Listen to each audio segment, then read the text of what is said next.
So why don't we go ahead and get started?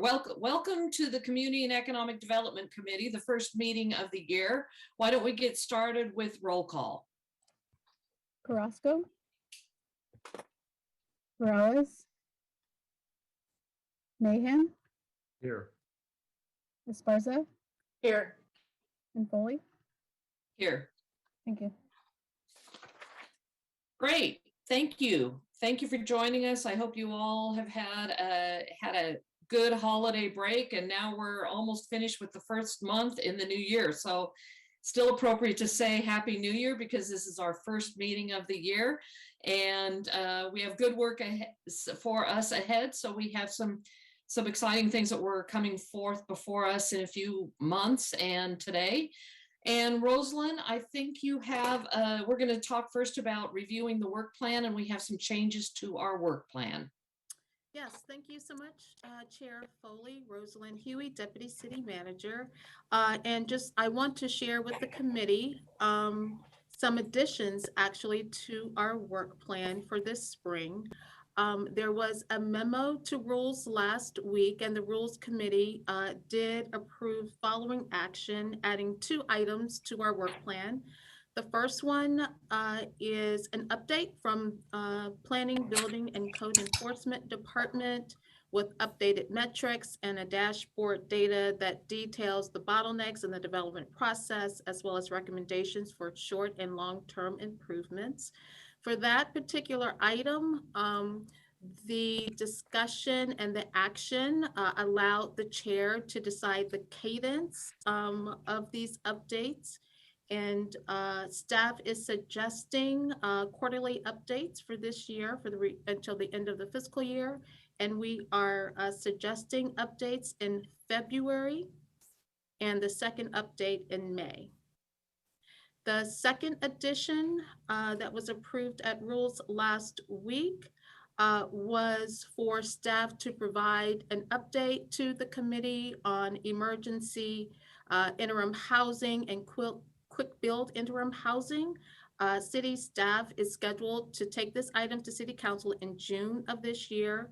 And the recommendation, or what was approved by rules, was that staff come to the committee before coming to council in June. And we are recommending coming to CED in March. Thank you. Do we need a motion to approve those changes to the work plan? Johnny? No, that's been approved through rules already, so we're good. That's just a report for the committee. Okay, very good. Then I will move on. We do not have a consent calendar. We do have some reports. The first is the Economic Development Activities Verbal Report. Elizabeth, welcome. Oops, you're muted. There you go. I'm so sorry. I'm having extreme technical difficulties here. This should be easy, right, by this time. I'm so sorry for delaying everybody. Let me pull up the report.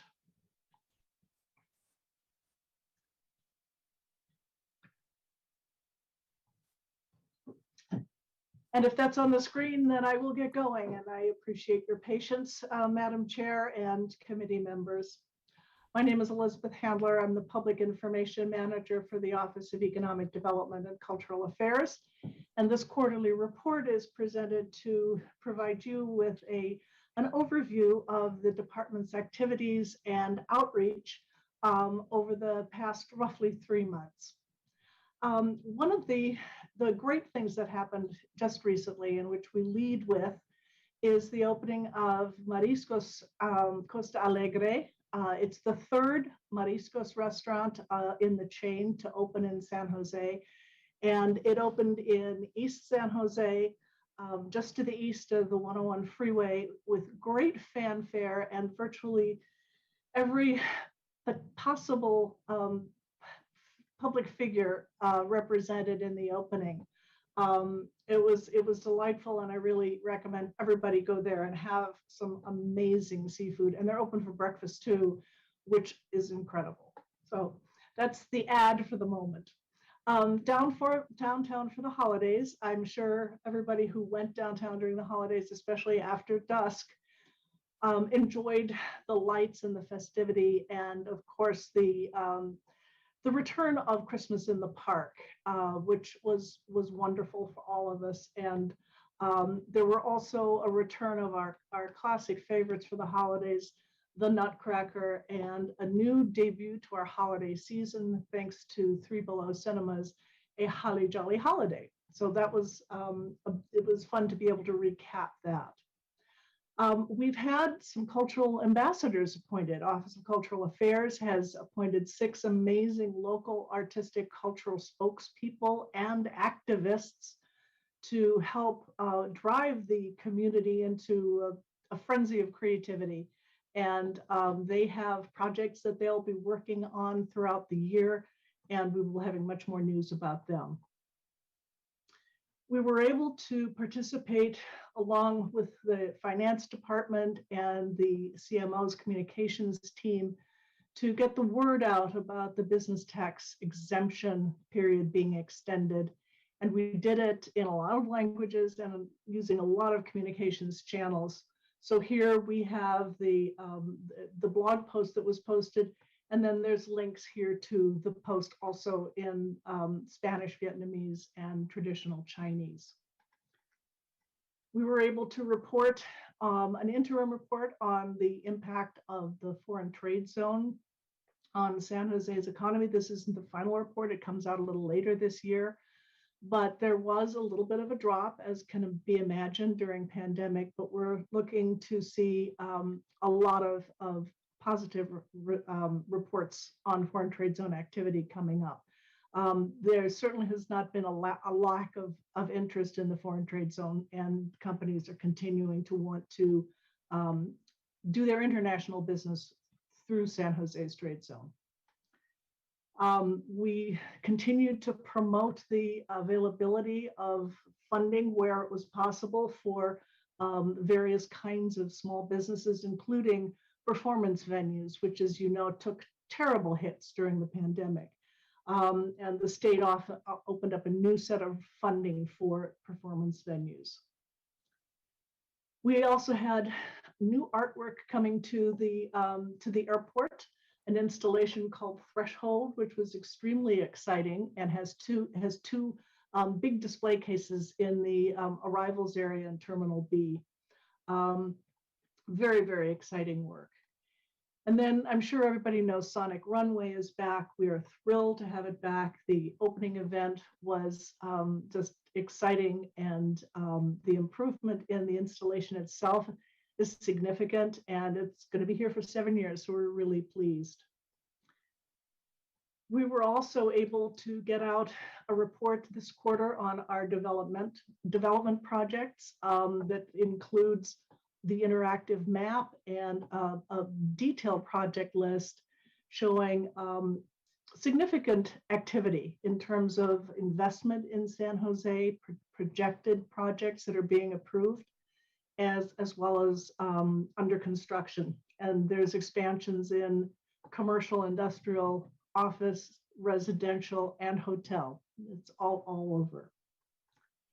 We're also starting to promote what the city can do to help businesses to protect themselves from the kinds of lawsuits that have been endemic to small businesses in general for the past few years and are now coming back very hard, stimulated by, I think, the parklet and outdoor dining kind of business operations that have spurred ADA compliance issues. And so we had introduced our ADA compliance program called the CASP program just before COVID hit in 2020.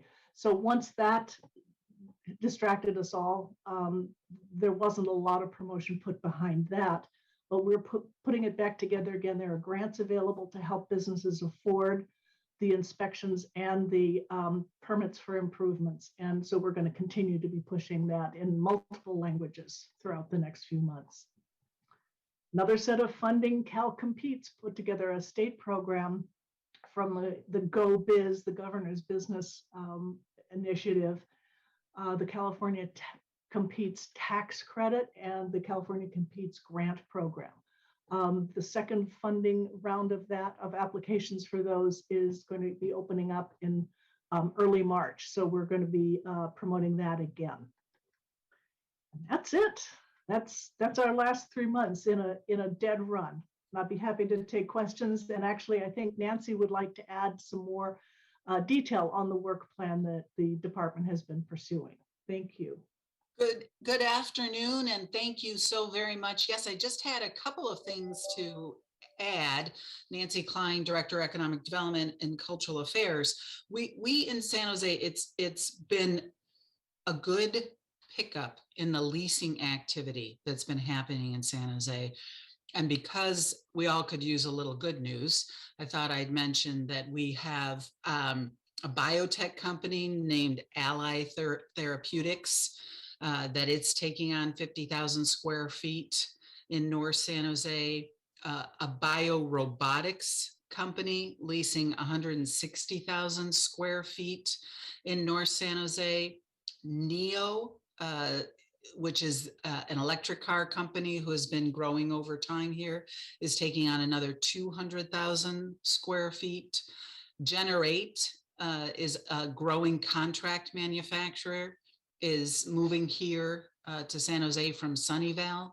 And there's also quite a number of good things happening in District 7. And one of them, just to call out, is that the vacant Smart and Final at 2152 Monterey Road has been spoken for, and the tenant will be WSS Shoes, which is a really good shoe retailer that recently bought Foot Locker. So just wanted to mention a little bit of market news, and wish you all Happy New Year. This is the first time we've been together, and I'm sure Elizabeth and or I can respond if you had any further questions.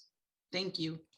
Great, thank you. I'm really happy to see the ADA compliance information put out in that newsletter. That's really, really critical that we help our small businesses conform to ADA so that they have access, but it has been difficult for them because of the cost. So that grant will be really helpful. Before I turn to my colleagues, I'm going to turn to members of the general public to address this item, the Economic Development Activities Report. You have 2 minutes. The first speaker is Paul Soto. Thank you. Good afternoon, Council. Number one, I'm sorry to inconvenience you, Senora Elizabeth. Latinos were busy dying on the east side. So I'm sorry that we interfered with your ability to conduct business and make money downtown. Next time I'll ask them to die either quicker or later. That way it doesn't inconvenience you. Secondly, is that this urban planning thing that is going to appear tomorrow on 8.1. That's what I want to talk about. 3 floors of parking.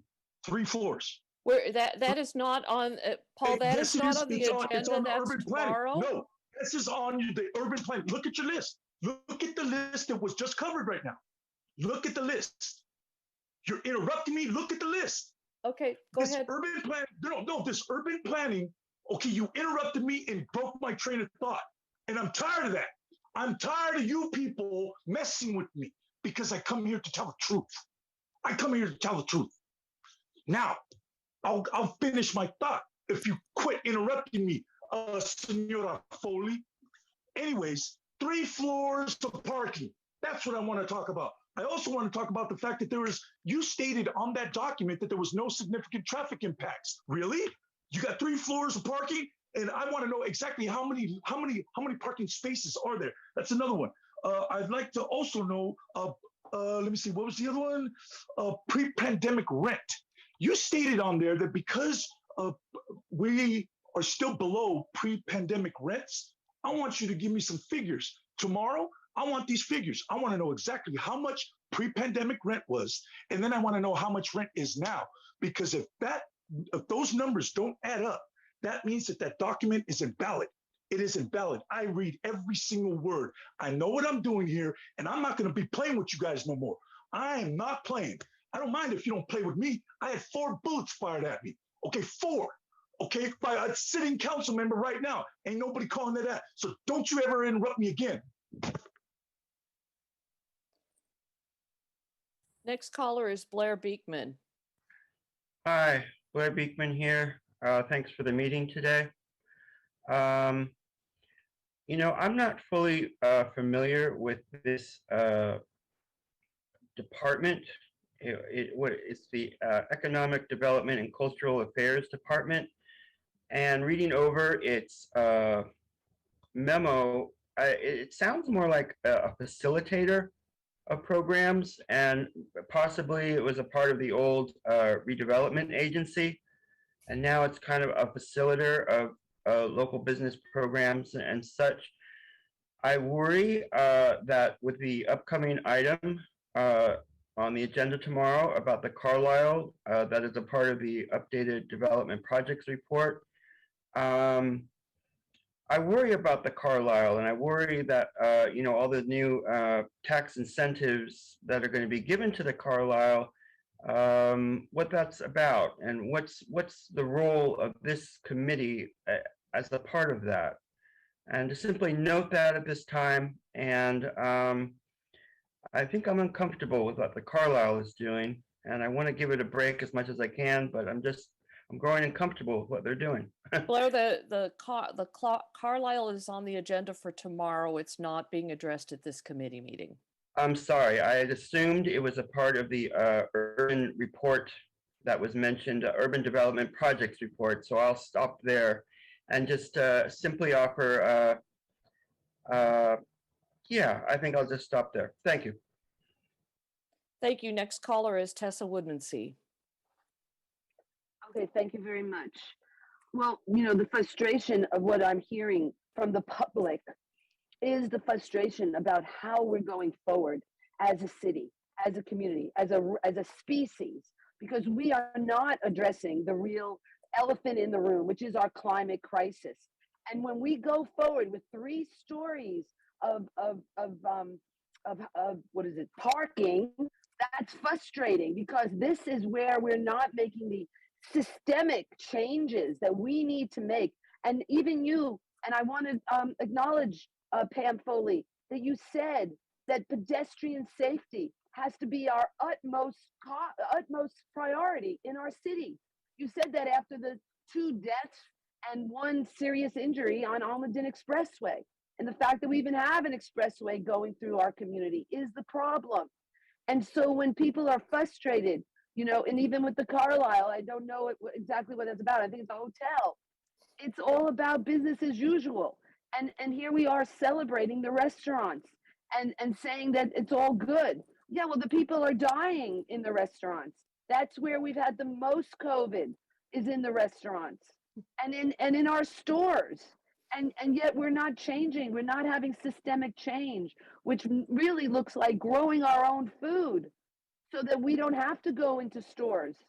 That this is what we have to go back to, first basic principles and basic needs, food, clothing, and shelter. And we're not creating a new environment that is about that is fossil fuel free. And I just heard today on my neighborhood, 2 more people have died of cancer in my neighborhood on Shealy Avenue, where we're planning hotels, you know, and we're not making the changes to be fossil fuel free. And this is the frustration that you're hearing from our community. And it's right. It's because we need. Moving back to the committee, Councilmember Esparza. Thank you. I just wanted to thank Economic Development for highlighting the good things happening on Monterey Road with WSS Shoes that I think is opening soon, and also the fact that we are there's more and more interest in San Jose, all over San Jose, and so that's an exciting thing. And I also wanted to thank everyone in the Downtown Business Association for, it was just really nice. I know it wasn't, you know, quote unquote normal, but it was really, really nice to have Christmas in the Park back downtown this year. where it should be, and it was great to see it. And I hope that we can do even more in Christmas 2022. Do I need to make a motion to accept the report? Yes, sir. Or yes, Okay, ma'am. Sorry. I'll move to accept the report. Second. Any further discussion? If not, then please take the roll. Carrasco, Aye. Thank you. Perales, Yes. Mahan, Aye. Esparza, Yes. Foley, Aye. Thank you. Moving on to the next report is the COVID-19 related impacts to employees at the San Jose International Airport. I understand we have a presentation from John Aiken. Yes, good afternoon, council members. John. John Aiken, Director of Aviation. We came to council back in November to ask for some concession relief. And during that discussion, there were concerns about the large number of food and beverage and retail employees that had not yet returned to work. This presentation is to provide some context for the impacts of COVID-19 on the airport and on our workers. The pandemic has caused many challenges for employees at the airport. The airport remained open during the entire pandemic. Workers at the airport in these jobs could not work from home. At the same time, air traffic in the US and the world experienced unprecedented drops in passengers, causing major disruptions. These disruptions created issues for companies and employees throughout the airport. I hope this presentation will provide you with a little more context for how COVID impacted the airport and those working here. So I'm going to show you a couple graphs just to illustrate the passenger drop. You can see the red line was 2020, record traffic up until about March and April, dramatic drop, 97% drop in traffic in April. On the next chart, this kind of breaks it down by day. So this is the daily enplanements in each month, just to show you the scale of the differences. We'll continue on to more numbers. So the average number of passengers departing the airport in April of 2020 was 621, down from 21,400. In December, it got significantly better. It went up to about 13,000, almost 400 passengers a day going through the airport. It's still down from 22,000, but dramatically better. On the next chart, just kind of a reverse thing to show you that we're still down significantly in enplanements. We're oscillating around 40% down from where we were. Actually, we're at we're oscillating about 40% as of December. January is actually a little worse because it's historically a bad month for us. On the next one, we'll talk about the places that were impacted by this. Obviously, food and beverage, with no passengers flying, a lot of the restaurants had to close. Retailers, ground handlers, rental cars. You can see all the different companies that were impacted by this. On the next sheet, a lot of the employees were furloughed and laid off. Concessionaires closed most of their concessions. I think in the early part of COVID, we had a Starbucks open in both terminals and a Chick-fil-A, and that was it out of 40 restaurants. Modified hours of operations, trying to focus in when most of the passengers were there. Limited menus. We did maintain seniority lists for rehiring purposes, and the concessionaires continued to pay the health care for the laid off employees for 3 or more months, depending on which of the companies. By March of 2021, about a year into it, the concessionaires, food and beverage and the retail concessionaires had offered to rehire everyone on the list at least twice, by phone, by certified mail, trying to reach out to the employees that were laid off. They offered incentives to return back to work, no wait period on healthcare benefits. They offered a signing bonus, weekly bonuses, and food vouchers to try and entice the employees to come back to work. The concessionaires, especially food and beverage, have continued to find problems. We currently have 100 vacancies just in the food and beverage and retail portions of the airport. The employees, from what we hear, some are not ready to return to work. Some have moved out of the area or found other jobs. Family care issues, kids not in school, other things that occupied the employees and kept them from coming back. And then a really low unemployment rate in Santa Clara County. And for the month of November, it was 3.2. Within that, significant numbers of employees remain unvaccinated. And I think that's part of the concern of coming back into this very populated type of job. The staffing shortages have caused the food and beverage establishments to remain closed, have shorter hours and modified menus. We still have probably more than half of our food and beverages closed currently because we can't get the staffing to open up those establishments. So I wanted to switch over. The second part of the request from the council back in November was to talk about airport living wage. And is there something we could do to airport living wage to help here in this situation? So on the next slide, the airport living wage sets two different pay scales, one for healthcare benefits and one without healthcare benefits. So within that, though, on the next slide, the people that are covered by airport living wage are all employees at the airport that have contracts with the city, unless that employer has a collective bargaining agreement for their employees.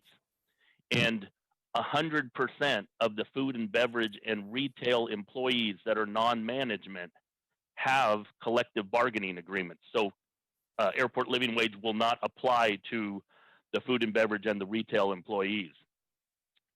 On the next one, it's just a laundry list of all the types of businesses out there that are potentially covered by airport living wage. So food and beverage, parking lot, janitorial, ground transportation, wheelchair pushers, a whole list of different people. And then after you get through that list, again, does that employer have a collective bargaining agreement for the employees? And then that's whether or not the employees are part of airport living wage. So there are 71 different firms at the airport, about 1,800, almost 1,900 workers. As far as we know, almost 800 of them have some kind of wage agreement or collective bargaining agreement, so not involved in the airport living wage piece. On the next one, the airport, as part of the airport living wage, does annual reviews of all 71 companies at the airport. Even if they have collective bargaining agreements, we want them to reiterate, yes, we still have the agreement, our employees are still exempt. It's not a complaint-based program. We've established it as a proactive program. People can still call and say, look, I don't think I'm getting a fair deal, but we don't wait for that call to happen. Every year we go through and check all the different employers. And then I wanted to kind of lay it out. If the employee is part of the airport living wage, where does that fall in the region? And so you can see, obviously, from smallest wage to the largest wage, the airport living wage is better than Oakland, better than Sacramento, both of those airports. It's slightly less than San Francisco International, and it's less than the city's living wage. The city living wage covers contract employees that the city contracts with outside of the airport. But again, the employees that we're really concerned with right now from this referral was the food and beverage and the retail and the lack of those stores being open. And 100% of those non-management employees are covered under a collective bargaining agreement.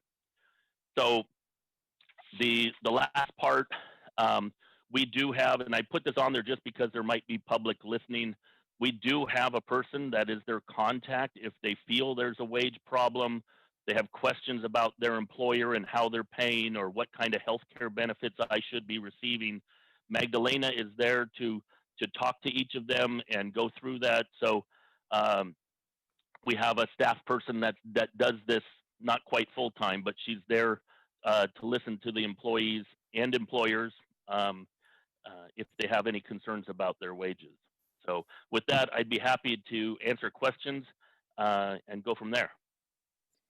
Thank you very much, John. I'm going to turn to the members of the public for public comment. The first speaker is Paul Soto.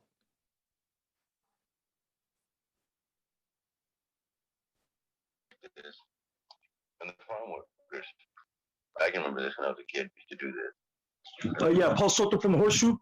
Hello. We hear you. Oh, okay, thank you. First of all, you got a lot of nerve coming here begging for money. That's number one. Number two, I want somebody that is working in those beverages. I want them making $35 an hour, and I want the airlines to pick up half of it. We already picked up your tab during 9/11, man. We already picked up your tab during 9/11. You know what? And I took that personal. You know why? It's the date of my birth. That is the date of my birth. And I took great exception when that happened with these airlines, man, because they got bailed out. And you know what the people got? The shaft. And that's what's happening now. So if you want any money, you want to come here begging for money, dude, this is how it's going to be. The people that are in the park now, leave them alone. Leave them alone. You got your nerve coming here begging for money, dude. I mean, really, look at you do it with a straight face, too. And you have no conscience about it. None. Look at those contracts, the way that they're written up. The people that work in those industries, you just don't want to be racist. You just want to say, oh, it's just the beverage people. No, we know who it is. Those are my people. Those are my people that are getting gentrified out of this area. But we're going to give the Carlisle $4 million of tax benefits per Alice. And this here, man, this is disgusting, dude. This is the place where we need the advocacy. We don't need people like Esparza just kissing up to them. And yes, we need a shoe store next to a homeless area, because those people were buying groceries from that Smart and Final. That's where they got their groceries. But no, Esparza would rather have a shoe store there. That statue over there in Vietnam, that statue I'm going to have removed, girl. You circumvented the entire process. I found out, believe me. I know people too. And you put that statue there. You answer to me, Esparza. You answer to the Vietnamese community. And the money that exchanged hands, I got that too. So we'll be talking, Esparza. Next caller is Tessa Woodmansee, talking about the airport. Yeah, thank you. Thank you, Paul. Thank you for your comments. Yeah, it's really critical. Yeah, right, exactly. The airlines got a lot of money. They got billions of money from the federal government to bail them out under this supposed, downturn in air flying because of COVID. And now you're asking us for money to support the businesses there. That's wrong. The airlines should be paying for it and not the city of San Jose. Because first of all, it's a conflict of interest that the city of San Jose is even in the business of running an airport. We shouldn't be in that business. And now with our climate crisis being, bearing down on us, I mean, what is it? This is 2022. The science says we need to be at zero by 2030. Okay, and yeah, now I guess they've got some little air flight that can go electric, but that's it for the rich. The very rich can fly, but we can't. And then what's happening with the city of San Jose is they're promoting us flying, and even on their buses it says go somewhere. This is a conflict of interest because we need to get to zero, and we're not moving right now. It's 6%. The United States has gone up 6% in our fossil fuel use, 6%. And so we're supposed to be going to zero. We're going in the wrong direction, and we're going at Mach speed. We're going in the wrong direction, airline speed, bad. And this is what has got to stop. And we have to get out of the business of being in an air business, because we need to be in the fossil fuel free businesses only. And this is how we're going to have a future, if we're going to have one.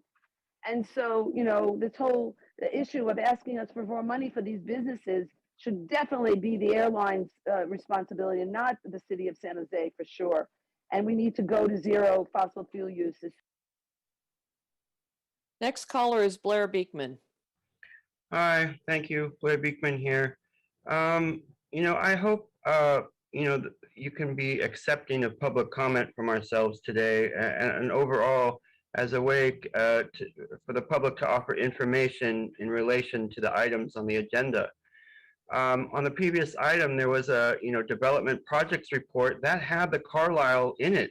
And I think it's important if we relate that subject matter to the work of the Economic and Cultural Affairs Department, that it's totally relevant to be able to talk about that issue. And I hope that can be okay to be informational and to try to provide, I question the use of the Economic Committee, Cultural Affairs Committee, and possibly what their role as a facilitator exactly means in terms of the Carlisle. So with that being said, on this item, thank you for your patience with myself. On this item, I hope that I can have a little latitude to speak to our overall planning of COVID issues for the next few months, as this is part of the funding questions. I think we're working to mitigate the current Omicron ideas or that's possible at this time. And that has been a process, a people process. It has been a process that has not relied so much on forcible vaccine mandates, but it is a person-to-person connection, and it's a union connection of more mask use, washing of hands. It's people working together and asking how we can be better of ourselves. I wish you luck in how the airport can do these things, and that I think we really need to consider the air quality that's used in airports and in airplanes, and find ways to openly describe the civil protections of the air that's being used. Thank you. Thank you. I'll just remind everybody that report is about the employees at the airport and not about compensation. We're not talking about payment to the airlines or from the airlines. This is about how our employees at the airport is getting paid. Araceli Rueda, you are next. Hi, good afternoon. Thank you. My name is Araceli Rueda. I'm a political organizer with SCIU USWW.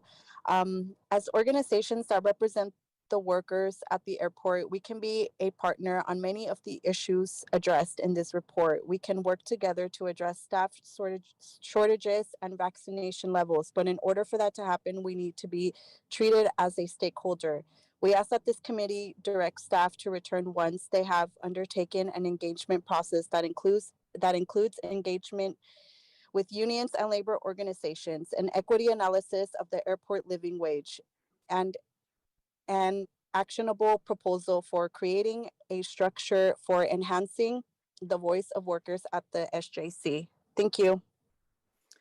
Thank you. Next caller is Sarah McDermott. Good afternoon, Sarah McDermott with Unite Here Local 19. We represent food and beverage and retail workers at SJC. This report exposes a much deeper issue, which is that workers are not considered stakeholders at SJC. And we're disappointed and honestly a little flabbergasted at the way this report fails to meet council's direction that was laid out in the November memo from council members Esparza, Jimenez, and Cohen. And it fails on several fronts. It fails to provide any perspective from workers and provides no potential avenues for ensuring their voices are heard, as was directed by the memo. The airport cannot continue to only talk to employers and not their employees, especially when it is directed to do so by council. We ask that this committee direct staff to return once they have undertaken in that engagement process and have actionable plans for how they are going to include workers in these processes. We also want to address some inaccuracies in this report. First of all, it is not true that 100% of food and beverage workers are currently under a CBA. Also, any CBA exemption has to be agreed to in negotiations, and only when the total compensation package exceeds the requirements of the living wage. So the living wage is very much a part of bargaining, and I'm a little concerned that that is not understood here. And I would like to say to Director Aiken, we are happy to meet with you and to discuss these issues and share our perspectives so that we don't continue to see these inaccuracies reported to council. Thank you. Thank you, Sarah. Next caller is Louise Auerhahn. Thank you, council members, and thank you for your attention to this issue, and to Council Member Esparza and your colleagues for raising this in your memo in November. I just want to emphasize how important this is to ensuring that we have a fair and full recovery for everyone in San Jose.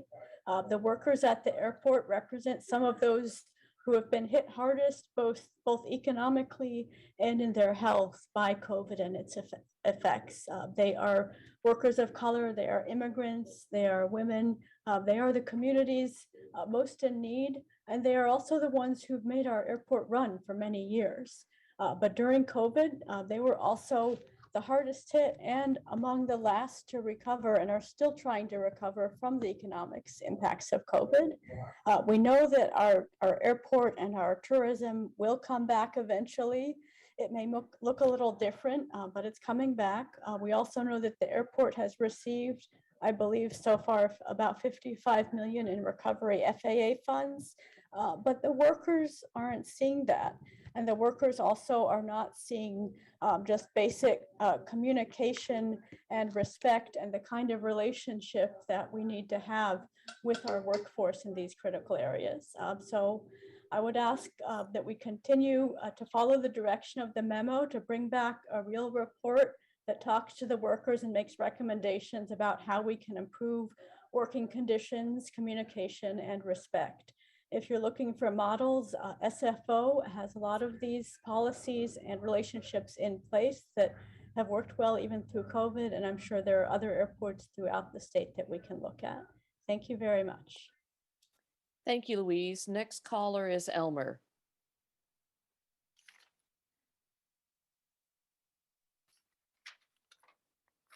Elmer, please unmute yourself. Okay. There you go. Thank you. My name is Elmer Joko. I am a cook at SJC. I am a member of Unite Here Local 19. Where is my voice in this report? Where are my co-workers' voices? How are you as a council supposed to understand the issues we are facing if the airport is not hearing from us? I was excited when the council directed staff to engage in this process because I thought it would be a chance for us to have a seat at the table.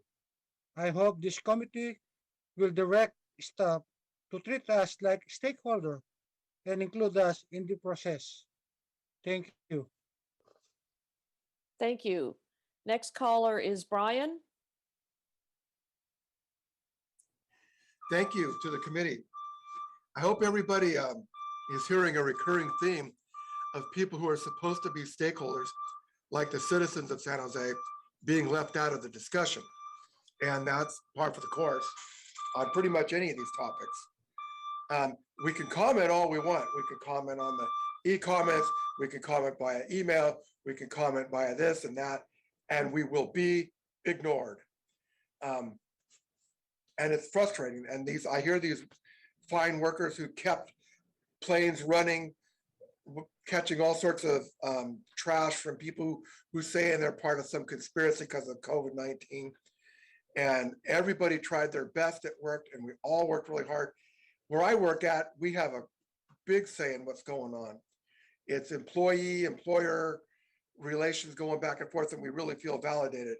After reading this report and listening to some of the testimony, which I'm sure will be ignored, that it's obvious that this wasn't done at that level. And they are the level that keeps the airport running, period. If you do not have workers, you will not have an airport, period. I don't understand what's so hard to why that's so hard to grasp. And it happens in a lot of other areas in the city too. And just as this comment will have absolutely no impact. Thank you. Last caller on this topic is Jose Pavon. Hi, good afternoon. Jose Luis Pavon. I am a political organizer with SEIU USWW. We represent workers at the airport. We stand in solidarity with our other union brothers and sisters, including HERE. And thank council members Esparza, Jimenez, and Cohen for putting forward the memo and the directive to investigate and produce this report. But we are also deeply disappointed and insulted that the voices of the workers were not comprehensively included into the report.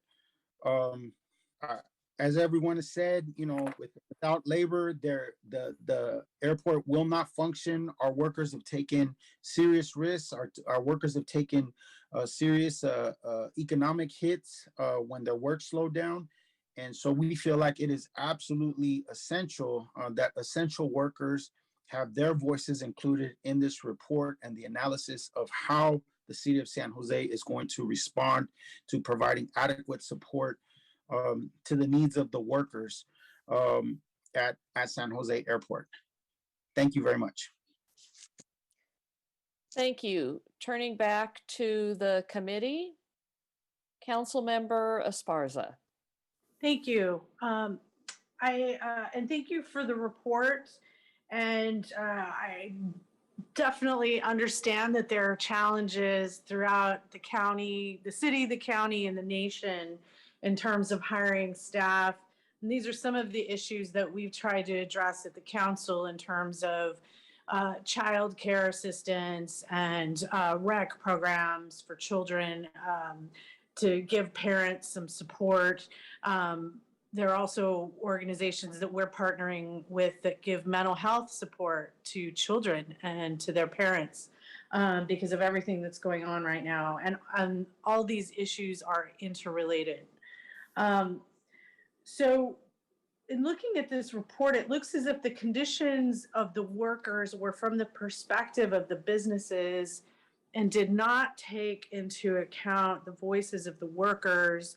And I understand that there was an issue with the minutes from the November 2nd meeting accurately representing the motion, but the motion included a memo that I submitted along with my colleagues, council members Cohen and Jimenez, giving the direction that was followed for today.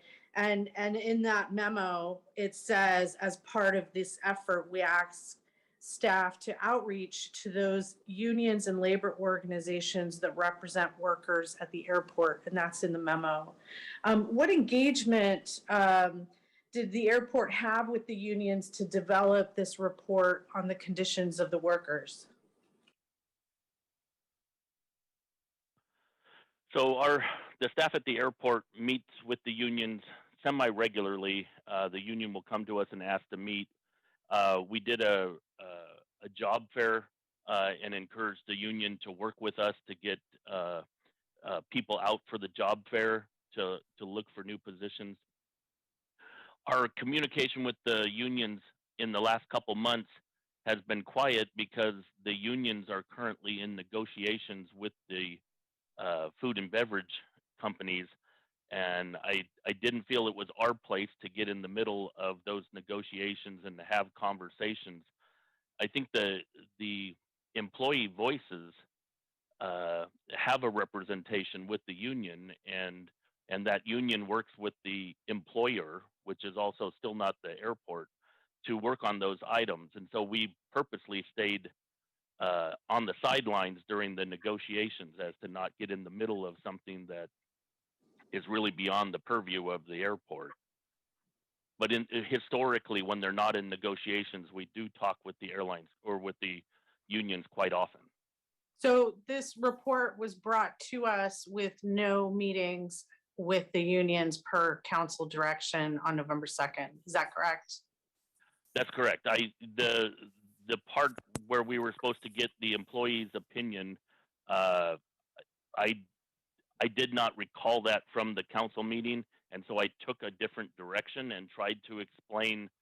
I was more focused on the question that I thought was at hand.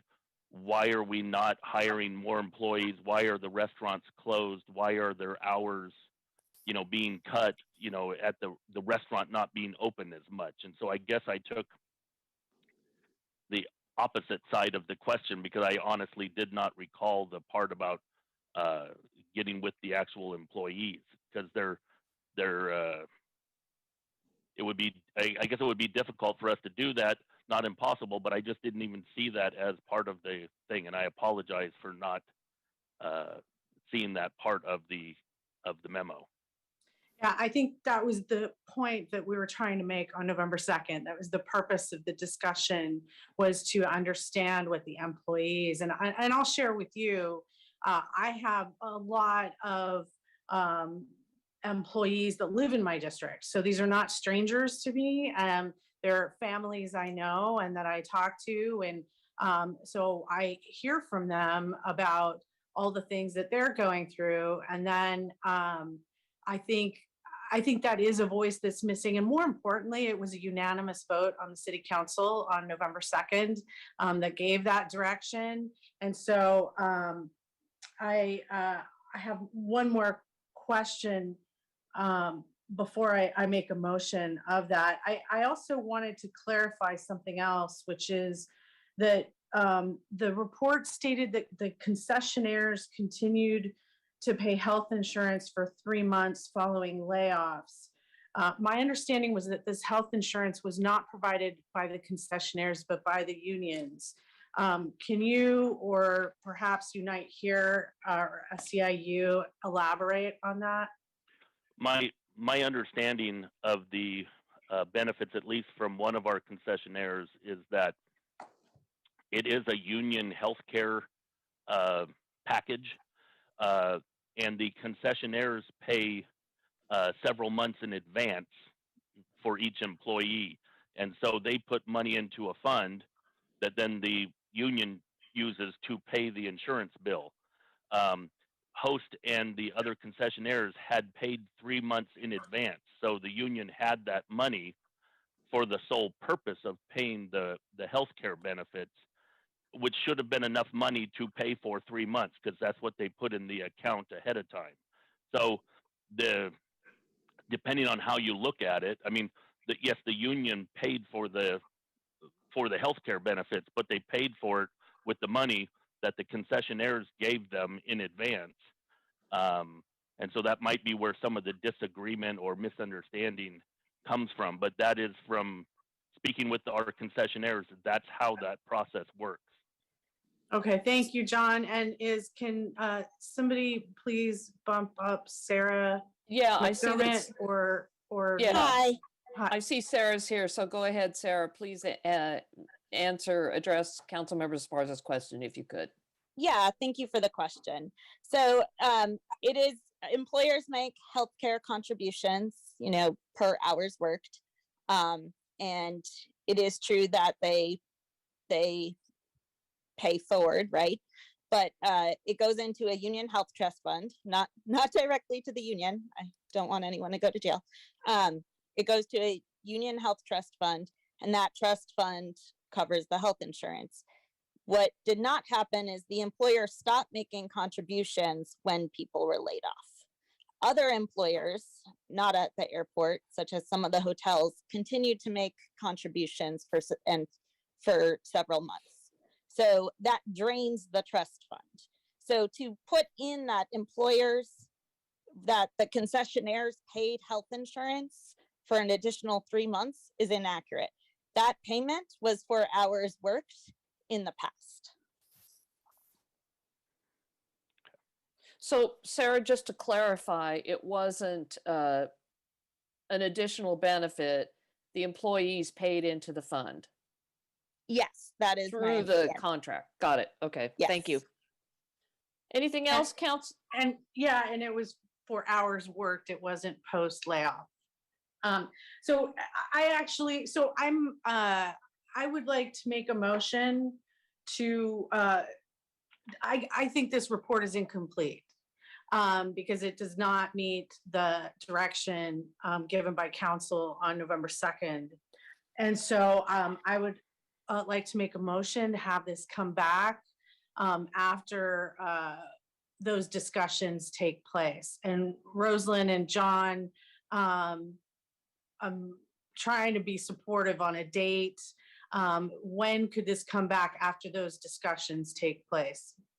Is that March? Maya, I'm sorry, Councilmember Esparza, Yeah, could it's we okay. work on a schedule so that we get the timing around, so we have enough time to not Yeah, only get the agreed. report back, but also so we're not overloading one particular agenda? Yeah, I agree. I feel you. And that's what I'm trying to, I also don't want this kicked back. No, I hear you. indefinitely. Yeah, so I'll just make the motion to have this come back after the council direction has been completed.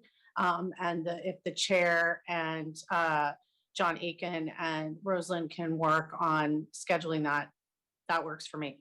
Great, thank you. I'm Okay. comfortable making my, making a commitment that I think we can get to the employees and have those conversations in 30 to 45 days, but, trying to work around their work schedule and all the other pieces of that. So I would think March or maybe April, because you're depending on how the 45 days lays, and then I make the report and do the sunshine, it might actually be April, but we'll do it as fast as we can. I clearly understand that we need to reach out to the actual employees and see what their thoughts are about ways to improve the working conditions. So Thank you. I appreciate that, John. And that timing works for me. And I know the chair works on the scheduling on this. Thank you. Great, thank you. And we have a motion and a second, and Councilmember Perales. Yeah, thank you very much. And actually, Councilmember Esparza asked the questions that I was curious about as well. So it sounds like we've come to, I think, a good conclusion on this motion here. I think it's unfortunate that we are having to go back out. And I don't think that's building much confidence, obviously, with the employees. But hopefully we can do that now as we go back out. John, do you mind letting us know how you plan now on engaging the employees? You said that you were concerned. One of the reasons was because of the current negotiations going on with the employers right now. So what is your, I guess, what is your outreach strategy for getting to employees?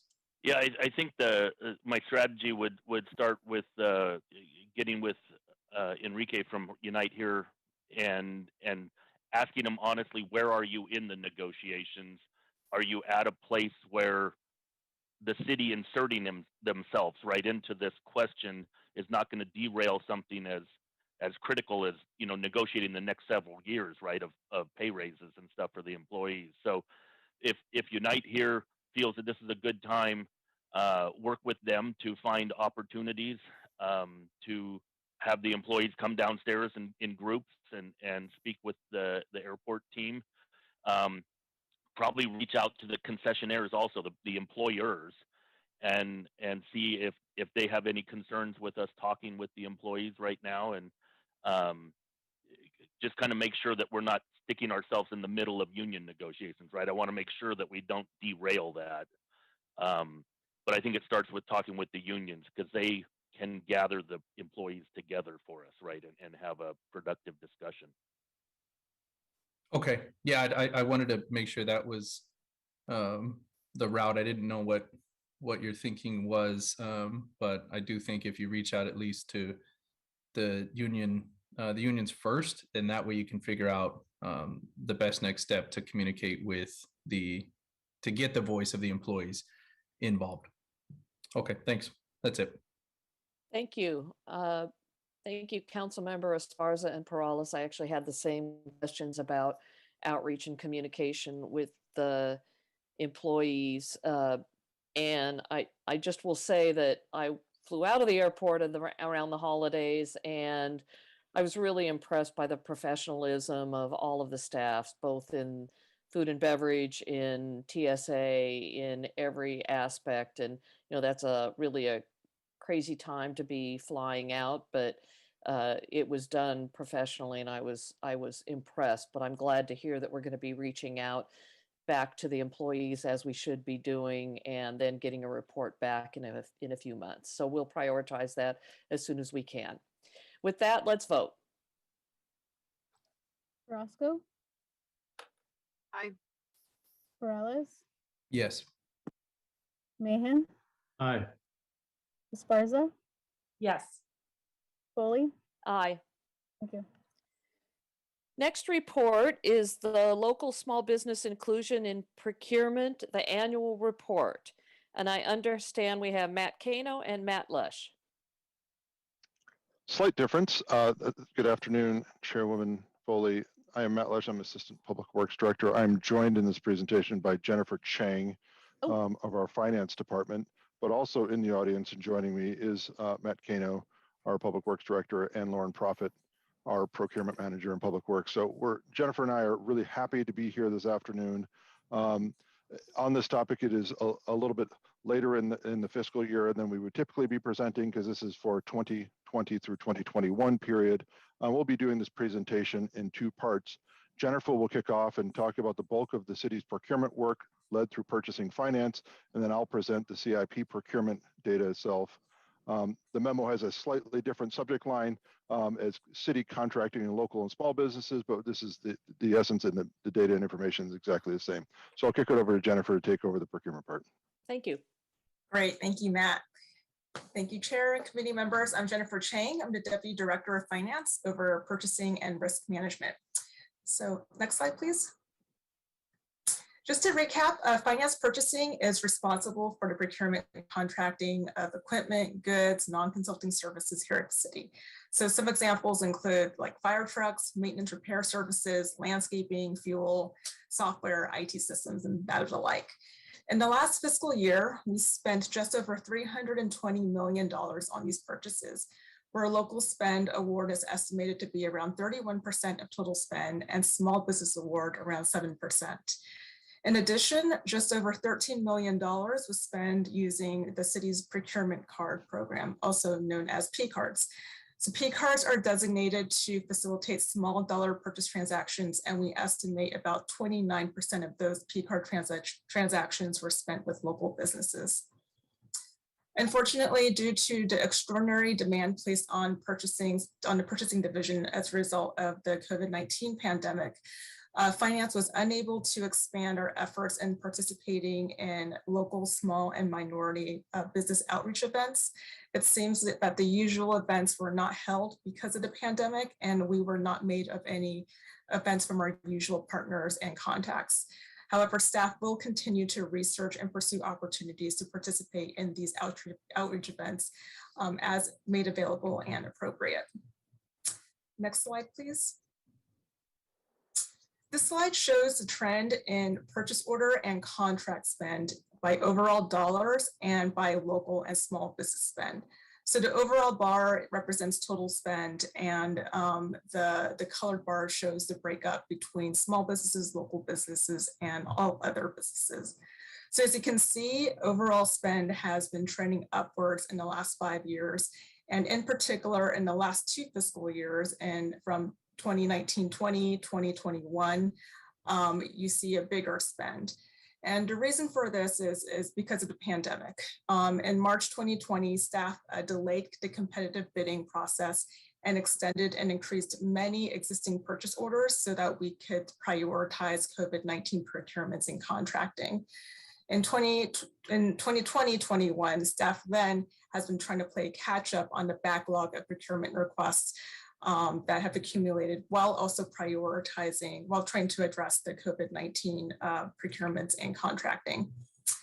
So based on available methodology and data, overall spend with local businesses has grown, with some growth with regards to small businesses.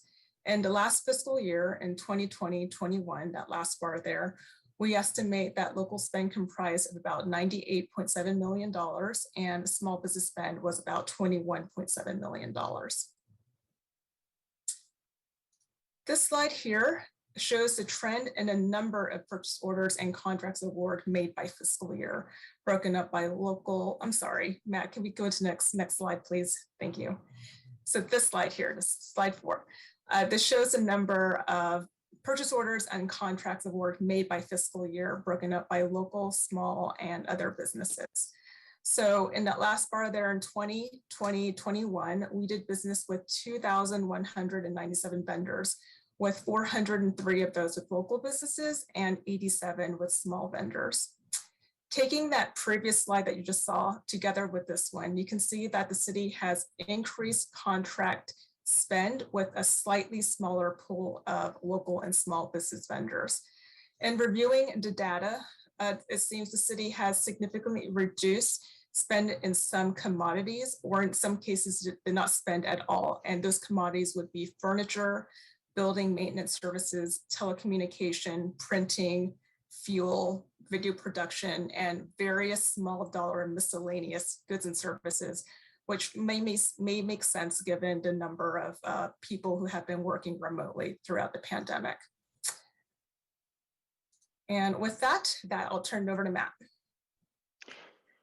So as we transition to the capital improvement program, Public Works construction procurement is largely managed by the Department of Public Works for the various departments in the city and led by Lauren Prophet on our procurement team. When we're talking about Public Works procurement, the definition of local and small for us is the same as local and small that Jennifer applies through finance. And in this presentation, we're going to look at the numbers of contracts and then the contract value of those through the 2020 through 2021 period. So public works contracts are generally split into 2 categories, major and minor public works. They're separated by a dollar threshold. While it's adjusted annually during the 2020-2021 period, that threshold was $620,000. So over $620,000 are major construction, under $620,000 and under are the minor public works. So minor and major public works projects do have some differences in their bidding processes and the procurement procedures. The most notable difference for today's report is that no preferences are allowed on major public works contracts, the municipal code. During 2020-2021, the city awarded contracts for 39 major public works projects for a total value of $121 million. Of those 39 major contracts, 11 of those contracts worth about $19 million was awarded to local businesses. And of those, 6 of those contracts were also small. Again, our definition is that you have to be local, and I think we missed that definition, so I'll just clarify that again. So a local business for our purposes is a company that has its headquarters or a satellite office in the county of Santa Clara, and that satellite office that needs to have 1 full-time employee. So that gets the local portion. In order to get credit for small, it has to be both local, have a Santa Clara County office, and have 35 or fewer employees. So in looking at these major contracts, we have 39, 11 of them went to local, and about 6 of them were also small. Looking back, again, these are awarded, not bid contracts. Reviewing the data for the last 5 years. Last year, there was a slight decrease in the percentage of contracts awarded to local and small for the major contracts. Year-to-year fluctuations are pretty much expected because the type of projects varies year to year. And you know, the 39 project amount, it's not a very large number. And so, but those there are more local contractors for certain types of work and not for others. For example, for whatever reason, there's not a lot of local contractors that do sewer work. And if we have a preponderance of sewer work projects that are bid out during that period, we might not have a lot of local contracts awarded that time. Additionally, there's currently a pretty high demand for contractors in the private sector. And it's possible that this is impacting our local contractors possibly seeking work with us. What's interesting, these projects can be fairly large. It does not include detail on our subcontractors. Many of these super large contracts and these big contracts have a number of subcontractors, and this is not included in the local and small for the numbers. We're looking at ways to capture that data though. Switching to the minor public works contracts, remember that minor threshold was about $620,000. These are public works projects. The municipal code permits us to apply a preference or a bid credit to the local and small business. For 2021, the city awarded 32 minor public works projects for about $12.5 million. Of those 32, 12 of them were worth about 4.6 million were awarded to local businesses. And 5 of those local businesses were also small for about 2.6 million. It is interesting to note the majority of our minors were permitted, were constructed by our partners in DOT. Reviewing the last 2 years of data, I know in the majors we had 5 years worth of data. We'll talk about that in just a moment. Last year, there was a decrease in the percentage of contracts awarded to local and small contractors for minor public works. Again, fluctuations are expected. This is such a small sample set, and there was a change. These last 2 years is such a small sample set. There was a change in our minor threshold in 2018 that was started to get applied in 2019, where before those contracts were minor threshold was $100,000. So it's just now that it was raised up to over 600,000 and be getting a much bigger data set. And so we'll be tracking this over time. But Lauren and her team and the procurement staff sent out post-bid surveys to potential bidders to get feedback as to why they might not have bid. Few responses were really received. We're looking at ways to increase feedback and get from our contractors better participation. But analyzing overall participation and rates by looking at bids received, we think the data is a little more positive. So across all these procurements, both majors and minors, the 39 majors and the 32 minors, the city received almost 400 bids for those projects from 117 different contractors. Of those 117 contractors, 27% contractors were bidding on projects were local. And the bids that were submitted were for 30% of the 400 were also local. We're seeing some alignment. The percentages of local contractors bidding, 27%, and the local contractor bids, 30%, is in pretty good relation to the percentage of local contractors getting awarded. So if local contractors are bidding and putting in numbers of bids consistently, they're consistently getting a consistent amount of awards. This helps us think positively that there's not a big gap in our process that would prevent local contractors to participate from being awarded a contract. We are continuing to get some intel and seeking if there's a pocket of local and small contractors that are willing, available, and qualified to do the work. We're happy to have more people engaged, especially locals and smalls. We would like to share just a few items. We do talk about the Public Works Contracting Program to share what we are doing to get the word out on the street of what city's public works construction projects. Their overarching umbrella on the left to what we brand as the Public Works Construction Academy, the Opportunity Awareness Events, and Construction Contracting Seminars are 2 events we have for consistent outreach that we held some this last year. We held 2 Opportunity Awareness Events in 2021 with 45 vendors from various trades. And the construction seminars, there were 33 vendors, of which 36% were small and 30% were small and local. And only a few of them were general contractors, which is our bread and butter. But again, the ones who are designers and other kinds of consultants were also participating and will hopefully bring in some more people to our fold. The construction contracting seminar is being converted into an online interactive module. They'll be available for contractors on the city's website at any time. One thing we did note, it is hard for these small contractors, these small contractors to break time away at a specific time for several weeks in a row. So we think having this available on call for them would be really important. Additionally, one thing we're going to do this next year that is new is this subcontracting networking event. Again, we need to get some more data on what these major contractors that are using for subs and locals and small. We're still trying to think through how to best do that. But one thing we'd like to do is get some of our small and local contractors to have an event where they can just network with these big contractors, and so they can create relationships and hopefully make names with them so they can be part of their bidding portfolio as well. We're going to continue on the far right, the local and small preference that will be continuing to apply. We're going to continue to gather this information as best we can. The CIO is studying if an increase in the credit is legally allowable per the Vice Mayor's memo that was requested, and that information is forthcoming.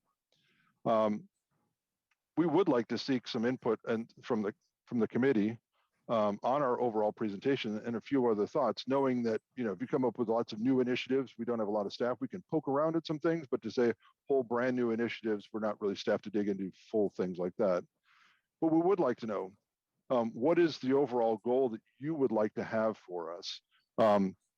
Is it local workers and or local companies?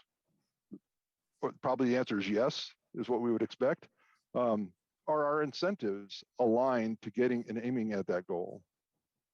Do you know of any pools of willing and available contractors that we're missing? We'd love to talk with them. Are our current percentages seemingly right for you? We're at about 30% of local and small contractors getting the awards to both minors and major contracts. Does that feel and seem right to you? We have this debate internally as we look through incentives and things, as Lauren tries new things in the programs to try to seek to get more participation. Where are they and what things would entice them to participate? We'd love to have some insight from you. We'll stop there, and Jennifer and I will be happy to entertain your questions. Great, Jennifer and Matt, thank you for that report and your queries of questions that you'd like us to answer, Matt. So we will get to that in a couple of minutes. First, I'll turn to members of the public. Paul Soto. Thank you, Paul Soto from the Horseshoe. Sir, I would like that number to come to 51%. That's not okay. The awarding and then saying, oh, well, you just can't find nobody, so you have to go to the other ones. No, that's sorry, man. $120 million went out. Okay, and only 18 million went to local people? No, I want that number. I want those percentages. 50% of the outgoing money, I want local. Number two, somebody got to get a hold of one of these nonprofits, man. I'll get a hold of nonprofits. I'll do that for you. I'll get a hold of some nonprofits, man, and find out where the contractors are out, and then you'll deal with me, okay? Because I'll be the one that's up in that room making sure that that money stays local. I already know where that money's going, man. Matt Kano's in charge of it. So I already know where the money's going. I already know what time it is. You guys are asking for really earlier in this presentation, the Senora Miss Jennifer, she said fire trucks and you know this and that. And no, it's not. Their fire truck is not mentioned one time here. Not one time. Fire department, not mentioned one time. You got a 10-page memo, not one time. Do your word search on it. It's not there. Okay, so I don't appreciate you coming up in here, starting a presentation like that, and that's not existing in the contract, man. I got a photographic memory. I remember everything. So that's out. So there needs to be some really serious changes. Also, the language. I'm sick and tired of seeing minority-owned businesses. I'm not a minority. I'm a Chicano. I'm a Mexican. This is still Mexico. I don't care what your flag says or what your damn declaration says. Thank you. Tessa Woodmansee. Yes, thank you. About the jobs, I mean, I guess it's, you know, the contracts in terms of our public works. But I was thinking originally about the small businesses in general in regards to, I contacted that woman, I forget her name, Blage, who deals with small businesses for our economic development, and she never got back. And the reason I was talking about with small businesses is that we need to support the greening of our businesses. And even in terms of when we give these contracts out, that needs to be added in. Not only equity, but our climate issues needs to be put into all our decision making and all of our awards, how green the business is.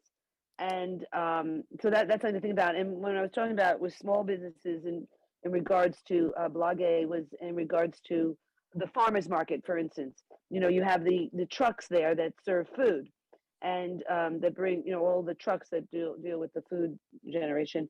Those need to be given money by our city to become green. They get solar panels on the top of their trucks.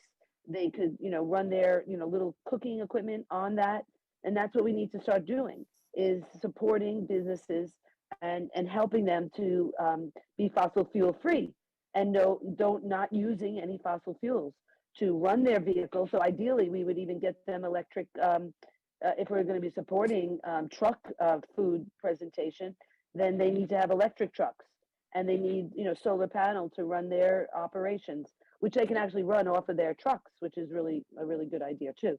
So it's like, that's how we need to be focusing our money on putting businesses that have them use no fossil fuels. That has to be our emphasis and goal going forward to get us to zero. Next caller is Blair Beekman. Hi, thank you. Blair Beekman here. I tried to offer what I think was an important background in how you can develop good communication with the different unions on the airport item. Good luck on how to work on that issue.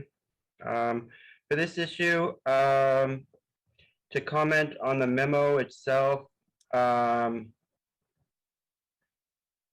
thank you that you guys are really working on how the subcontractor process can become a more accessible process and open and understandable. I hope that is something that small subcontractors and larger ones can be interested in as a way to really promote and develop better worker rights for our future of San Jose.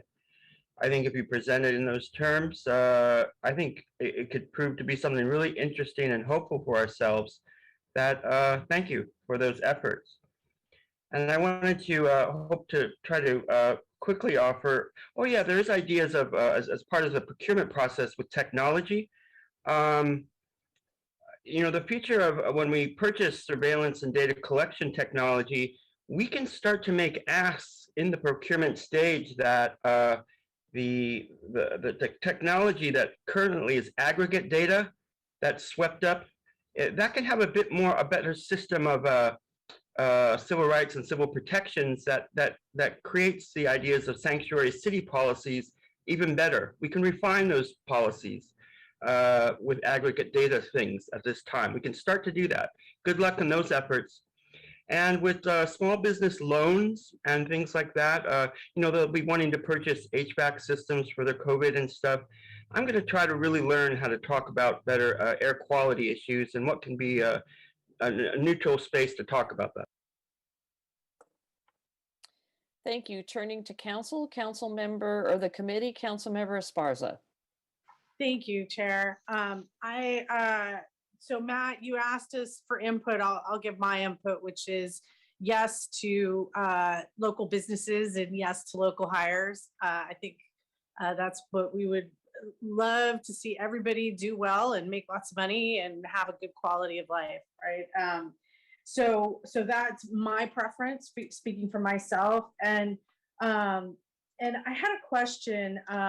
Thank you for this report. First off, it was really helpful. And I had a question. We took a dip, right? With the, the major awarded contracts took a dip. And then on terms of the percentage of dollars awarded, we were able to go up a little bit in 2021. Do you attribute that entirely to the pandemic and the stop of the outreach meetings that were occurring? Is that what you attribute those dips and some of those changes? Because we were still awarding contracts, right? So I'm interested in hearing more about that.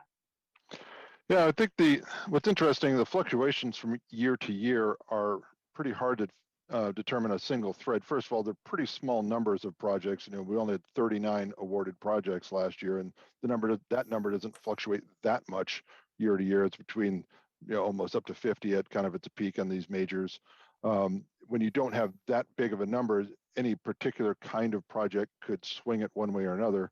Or if we had a really large dollar number, let's say there was a big one at the regional wastewater facility of, let's say, a $75 million project that sucks up a lot of that number, they could really influence from year to year that it could be.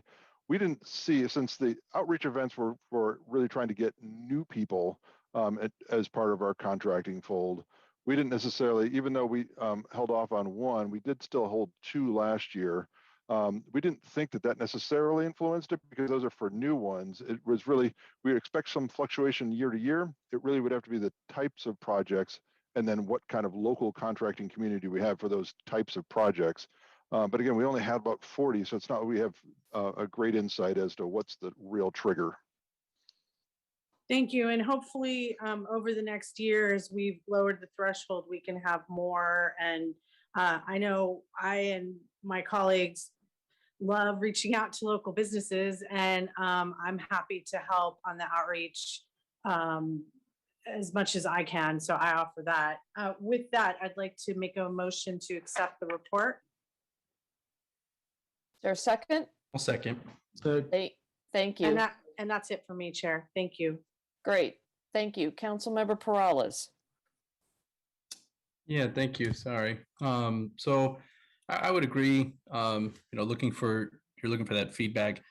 Absolutely. I think the benefit to hiring more local contractors and ultimately local employees is that economic development stays within the city, right? So the revenues being generated, the salaries being made, all of that is gonna stay right here in our city and benefit us, versus the more contracts that we are issuing to companies that are outside of San Jose, outside of the Bay Area, outside of the state, right? Potentially, then the less of that revenue is just being recirculated right here in the city. So I think the benefit for local is is profound, and we all know that. The small contractor, I think, benefit is also really important in the minority contractor, because we know that historically their opportunities and avenues into contracts, especially government contracts, have not been as equitable or fair as they have been for those that simply are much bigger already have the contacts, have the means, the ability, the know-how. And if we want to build up some of these local small minority companies, we have to be conscious of that and be able to determine how we can help them get into these contracts and ultimately grow as a local company. And I think that the less we achieve on both of those percentages is the worse off we're doing. So I think that we need to be striving essentially for as high as marks as we can achieve. And I appreciate Councilmember Esparza bringing up that question about, hey, what maybe triggered some of the drop, because I think that's the very first thing that we look at and say, well, if it attributed to a drop in our overall achievement of contracts to smaller minority local owned businesses, clearly whatever we changed, whatever wasn't there as an availability, was helping, because it's what was helping before. And so I think we need to be looking at that closely. And then as we are now emerging out of this emergency mode of operating and issuing contracts in the pandemic, we need to be much more aware and strive for higher numbers of local both contracts, employees, and specifically the smaller owned businesses. And to the extent that we can help, I think we're not necessarily the experts. We certainly have an outreach capability with our constituencies, and a lot of our constituencies, right, are the employees, or even some of them the owners, right, of these companies. And to the extent that we can help and partner, I know VTA has their Meet the Prime annual event, where they're offering up local minority-owned businesses to be able to meet the prime contractors for VTA contracts, and being able, so these subs can get into contracts. I think to the extent of however we may be able to help in promotion or events, I'd love to hear that feedback as well, to see what more you may need to achieve some higher percentages. Thanks. Great, thank you. Matt, since you posed a few questions, I'd like to respond as well. Definitely more local workers and more local small businesses. Just to echo what Councilmember Perales and Esparza said, we employ local businesses, they employ local workers. Those people live and work in our community, and we benefit from them working here locally and staying here locally, and they benefit as well. So anything we can do to increase those numbers. I like the idea of increasing the incentive from, I think it's 2.5 to 5. Is there a state law that restricts that, or what controls what incentive we can charge on the give on that, Matt? So that's currently being studied by the city attorney's office. And so we don't have the final review from that. And Johnny unmuting, so he'll happily take that question. But largely it'll be what comes out of that review, what triggers, are there any issues towards having a higher incentive? Got it, thank you. Johnny? Yeah, I was just going to add that there's no state law on this issue. It's really a constitutional issue. There is a court case that have upheld a total of 5% preference for local small business. I know we do have a 10% total preference in some contexts, like in the purchasing context for RFQs. But yeah, so I think a 5% preference has been upheld by the courts, and I don't think there's any cases out there in terms of a 10% preference. We think is probably defensible, but there's no court cases on point. Okay, thank you. Matt, can you had mentioned that the threshold from small business to, or minor projects to major projects is 620,000. How is that number derived? So it came out of a change that happened in 2018. I believe it's stated in the municipal code that it was 600,000 with a CPI increasing annually. So for the period that we're talking before, it was 620,000. It's some figure higher than that now, I believe like 650,000 right now for this year's major minor threshold. So it was something that was put in front of the voters, that we changed that threshold, and then it was acted in 2019. Okay, so this is something that we voted on as voters, not something that council. And if I'm completely sidestepping it, Lauren can certainly clear up and make sure that it didn't misstate it. In 2018, Measure S was put before the voters and changed the public bidding threshold in the city charter to $600,000 to be increased annually. How that increase happens is in the Muni Code.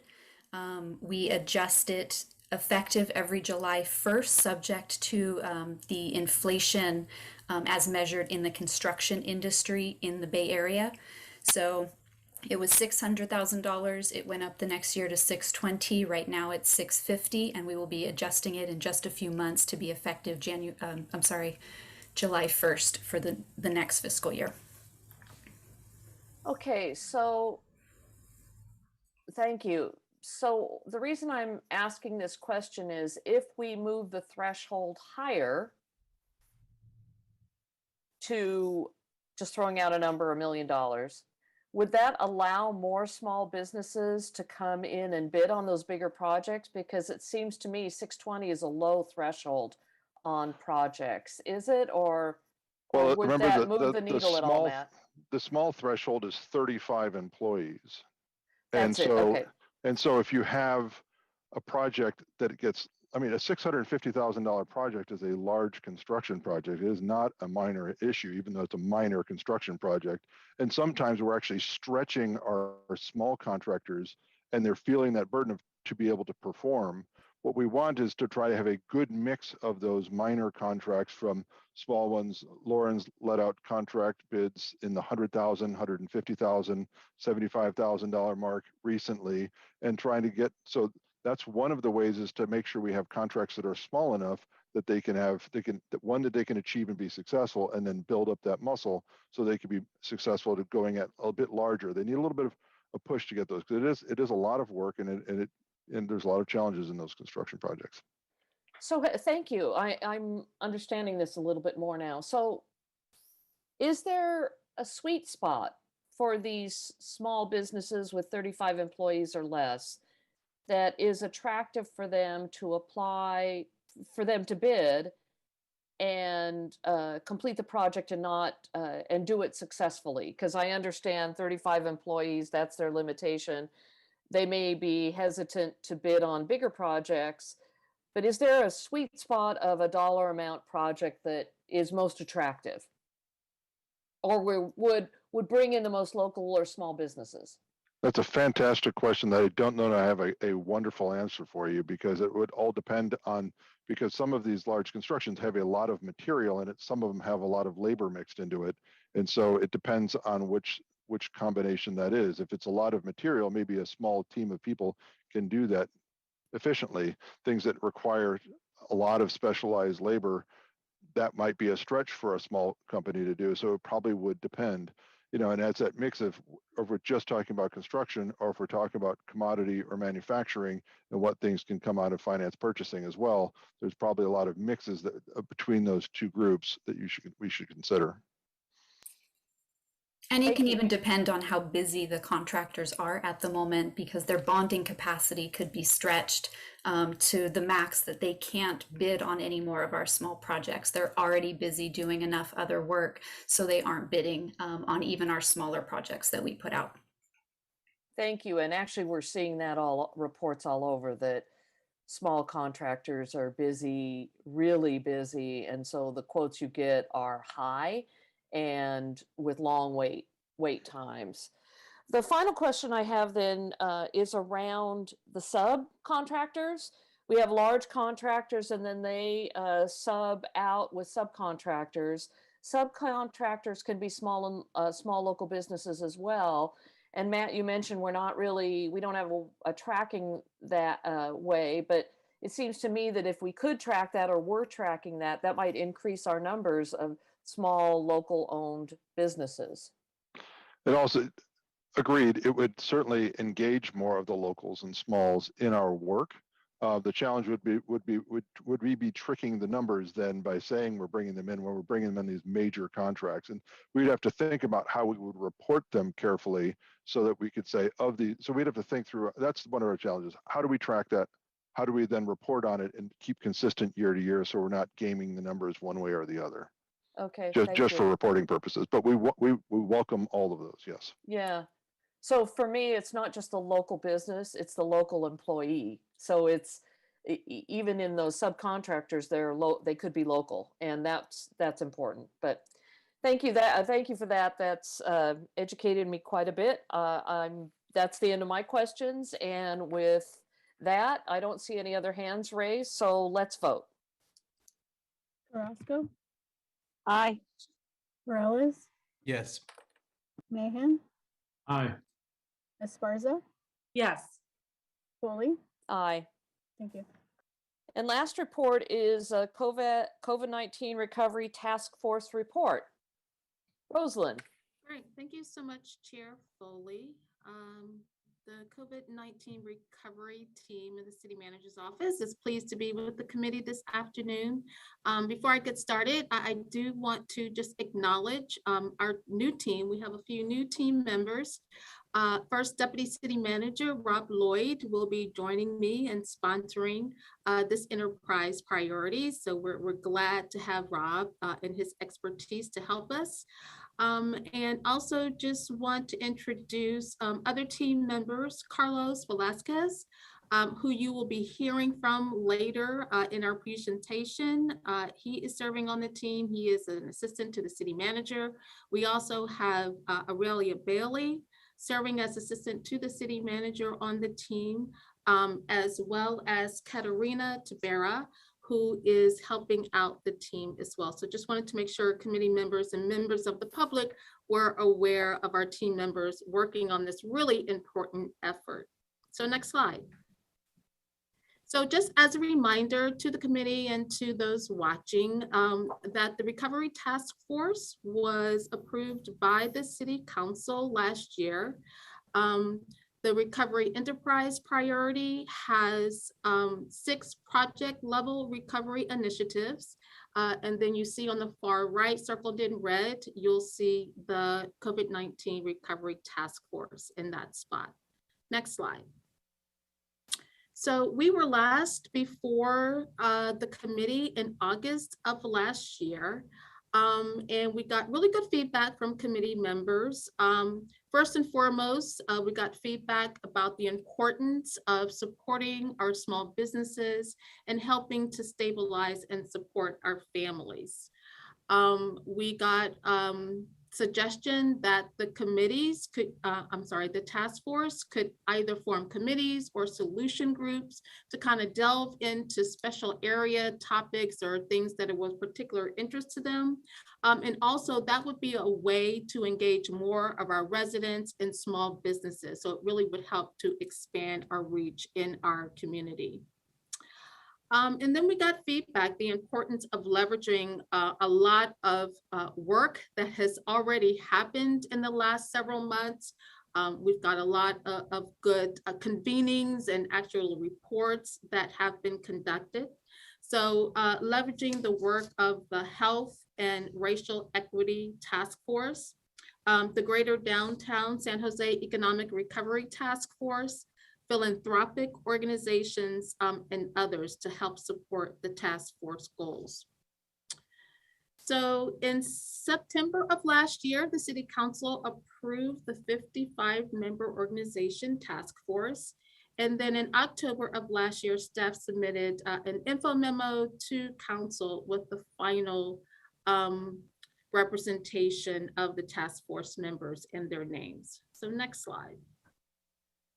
So here you see this slide, and the next slide represents all of the organizations who are serving. And as you can see, we have an amazing amount of groups and expertise from our community-based organizations ranging from health and education to the arts, to labor, to small businesses, to those who are serving our unhoused residents.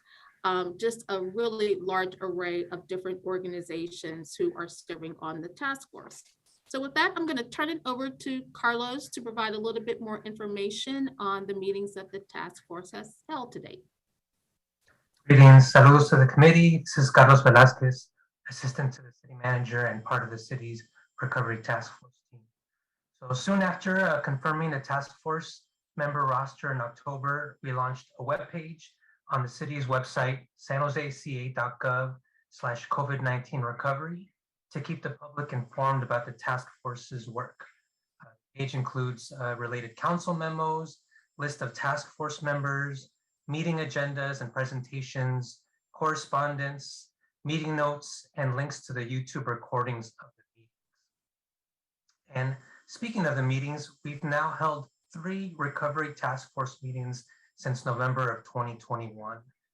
These meetings are open to the public and have and will continue to include interpretation in Spanish and Vietnamese.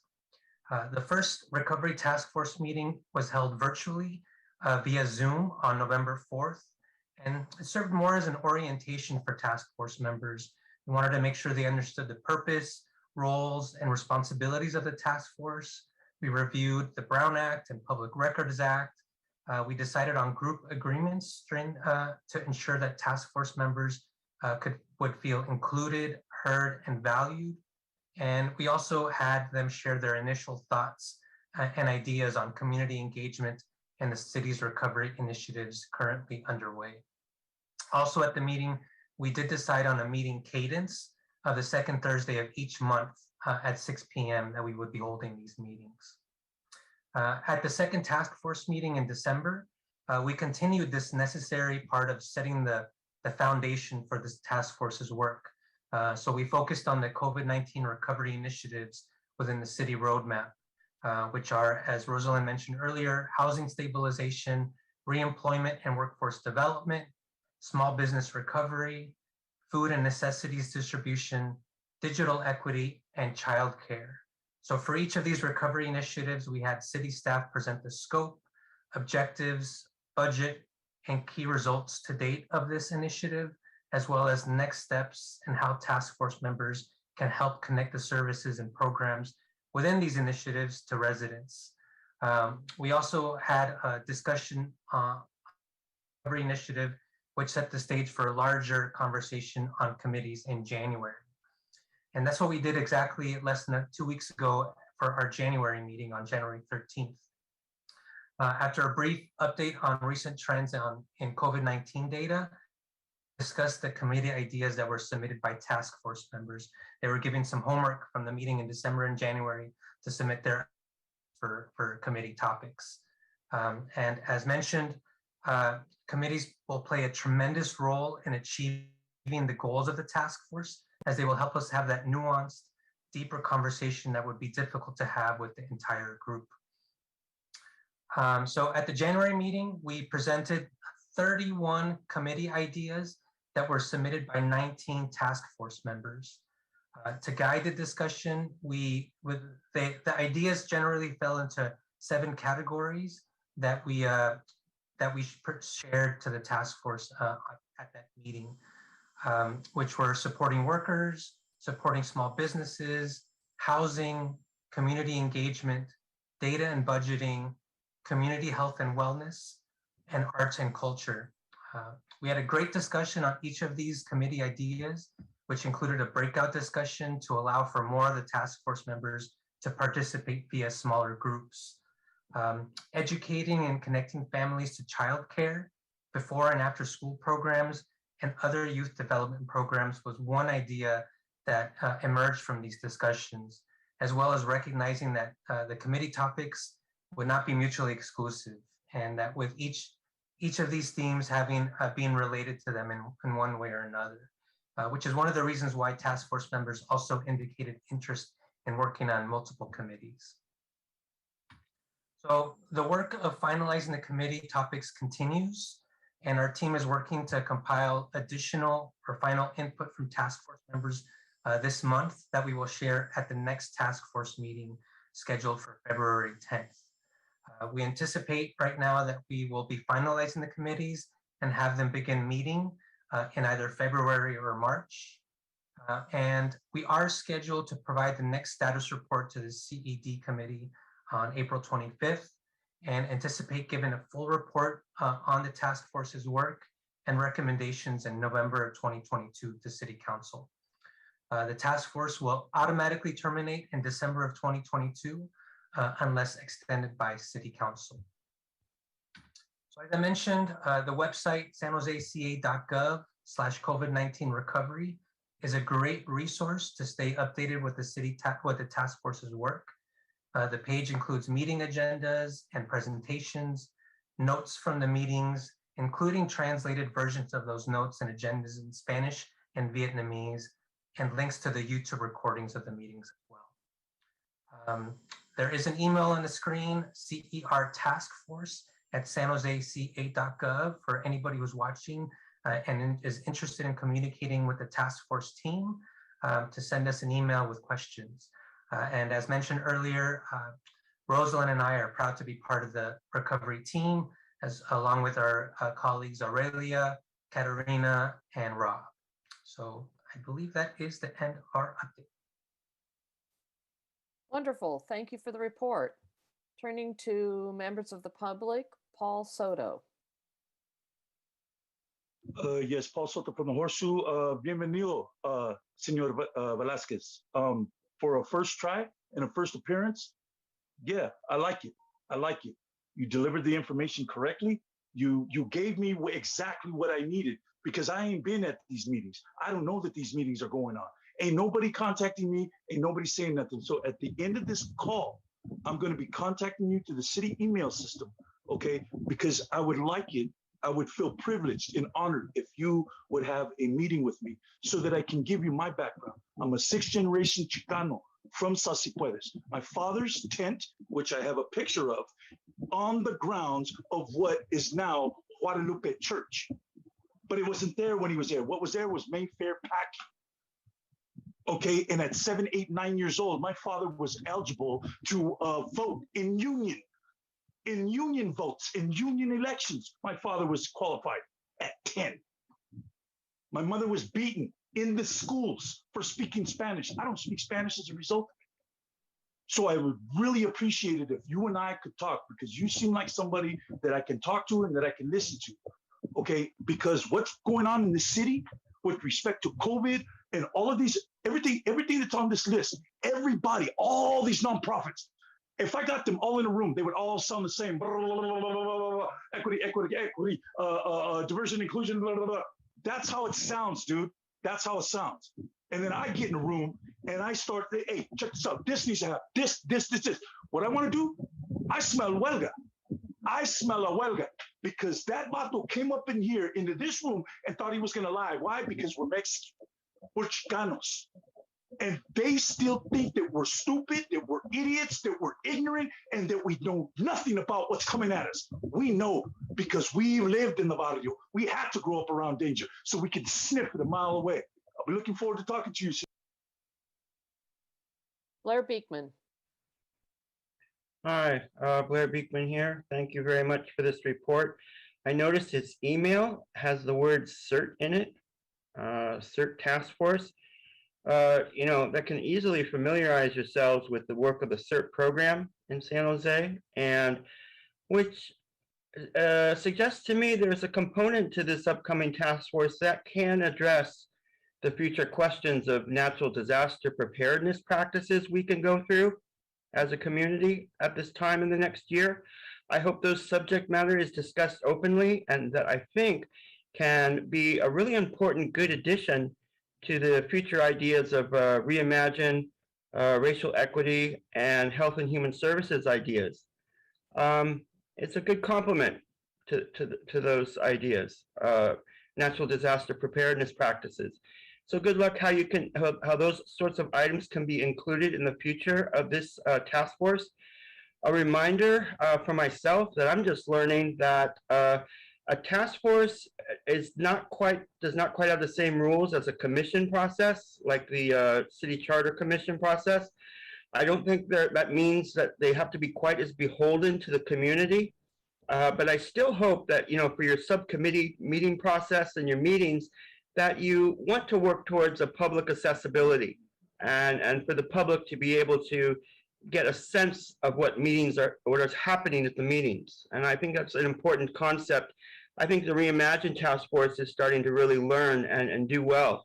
And we've developed possibly some interesting balances that way. And thank you for their work and efforts in that area. I hope I can talk to Tony about this sort of subject matter in the future.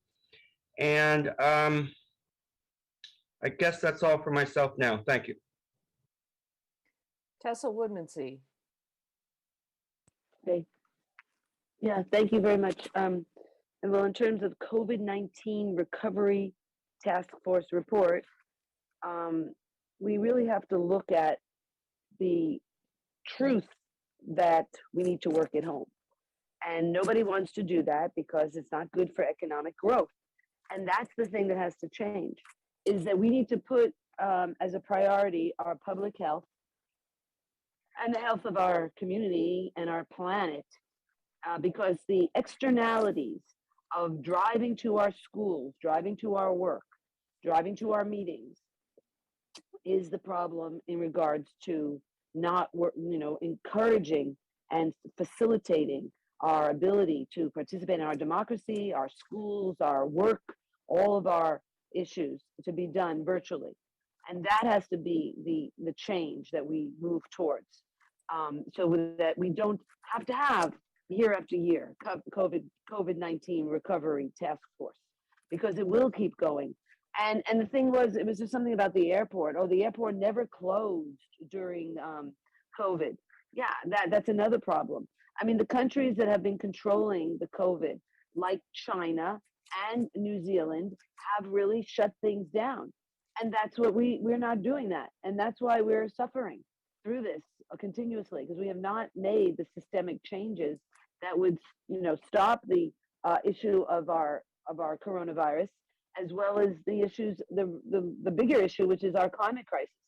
And that it means that we have to stop driving, stop flying. Those are critical things that we have to do. And we have to be examples of that, because I was unhappy to hear, Pam, that you were flying this holiday. So, and I know you'll be mad at me like you were before that I chastise you, but we need to be looking at each other's behavior. If climate change is human caused, which it is, then we have to be changing. Louise Auerhahn. Thank you. Louise Auerhahn again from Working Partnerships. I'm an alternate on the task force and I've attended all the meetings so far. And I want to thank Rosalind Huey and the staff for their engagement and support and, you know, really trying to sort of corral this task force, which I think it's huge. It has over 60 members, I believe, and it is really a fantastic group of community leaders that you've been able to bring together. And I think what they could do together could be really visionary. But at the same time, it's very challenging to have a meeting of a task force of 60 members, especially virtually. And I think that there has been some frustration among task force members with that issue and the feeling that even though they are members of the task force, it feels more like they're listening to a presentation and giving public comment. So I think that as the task force develops, hopefully that will change. I think that the subcommittees could be like the solutions groups that have been developed out of the Diridon task force could be a place where there's really the chance for dialogue and generative thinking from the task force members. So I really hope that having brought this amazing group of community leaders together, you'll really be able to engage and help use them to the full potential to help us all recover from COVID. Thank you. Thank you, Louise, and thank you for the comments about the task force. I agree they have a tremendous work, and that big of a task force, it's hard to get work done, but it's really important and impactful work. So it's really good to see how many subcommittees they have working and their focus. Councilmember Perales. Yeah, thank you. I appreciate the update from staff as well. I know this is has been a lot to pull together, and certainly a lot of people, stakeholders that we had, I think, requested or suggested should be a part of it. But when you're looking at something citywide, I think we're a big city, and so it takes a lot of individuals to be able to wholly participate. And I would agree. I think I really would like to see the most input possible coming out of this. So I do appreciate the committee structure that is coming out of it, and would like to really see some input here. I think we've recognized that the pandemic is going to have impacts, as we've seen, this year again. We're about to enter the third year, and we know that we're essentially still in crisis mode as we're here in mandatory, remote work mode, and so we still haven't even come to the phase where I think we're looking at what a full recovery might be for us. In essence, I think what we've all come to accept is that this is how we're having to work now. This is a new normal, and ultimately, as we do emerge from the pandemic at some point here in the future, we really need to have a roadmap that has been helped in development by our community and stakeholders and those that, as we've seen, that were most impacted through a pandemic like this. I also know that with our budget process coming up, and we spoke about this last year as we were talking about the utilization, very little now at this point, but the remaining dollars from the ARPA funds. And I don't see on the future work plan there where this task force is going to be able to provide some input before ultimately we adopt our budget this year. And there are multiple opportunities for them to be able to do so, right? If I think if they were much further ahead, then they could help shape the mayor's March budget message or the city manager's response, but I don't believe they're at that stage. And then they could, and I would hope, this is where I'm hoping, is that they will be able to provide some recommendations, and those that are specific to the budget, to at least the council, so that way through our opportunity on issuing budget documents in April and then May, ultimately before we adopt the full budget, we have an opportunity to consider what this task force's interests are and what some of their directions may be. I'm afraid that if we pass through this budget cycle, we are going to be allocating all of the remainder of the ARPA dollars. And then we're going to be at a mid-year budget by the time that this task force has its complete recommendations to us at the end of the year. And then we're already behind in what we might be able to do. So curious from staff on your thoughts on, do you believe the task force could actually get some recommendations to the council in the April timeframe, or maybe early May, to allow us an opportunity to be able to consider that as we adopt our budget? Thank you, Councilmember Perales. A really good question. And we've discussed this topic with the task force members. Obviously, they were very much interested in the ARP funding and what might be available for them to propose new recommendations to City Council. So that's why we're quite eager to start the committee process, because we think it's during that process that we'll see some things emerge immediately. And to the extent that there are some new ideas that the task force want to pass on to the City Council, that we might be able to do that in the April-May timeframe. Also, you know, we should consider that there may be opportunity in the 22-23 budget to also perhaps for council to consider some recommendations that could be funded through that next budget process as well. Okay, yeah, no, I'm definitely obviously aware that for the following year, you know, we could take into account their recommendations. I just think that you know, that will be a tad bit too late. Number one, it's too late obviously for the ARPA funds, because the council has almost expended all those ourselves. But number two, because their recommendations are going to come in at the end of the year, which is at our mid-year, you know, if we didn't incorporate those recommendations until the 2022-2023 budget, as we know, you know, that would really start in 2020, or excuse me, in July of 2022. And then ultimately it takes time, right, to whatever you're allocating funding for. We could be potentially a year before we after this task force is completed, we can be a year beyond that by the time we start to see some of those dollars take effect. So that's my concern, and why I'd like to just see if there is any recommendations that they have that could be surfaced sooner for us to consider this budget cycle. That's what I'd like. So that's the only recommendation I'd like to give is I'll move to accept the report and just ask that staff deliver that message to the task force that we are, as a council, seeking their input, whatever possible, prior to this budget cycle. Thanks. Second. Thank you. Councilmember Esparza. Thank you. I had some similar comments in terms of there was a comment earlier about converting the committees to solution groups. I thought that was pretty cool, because my question is really more around process. We have allocated some of the ARP funds. I know it's not all of it, and you know, I hope that once we have our issues resolved, we will be able to allocate all of it. But in the meantime, we have made some allocations.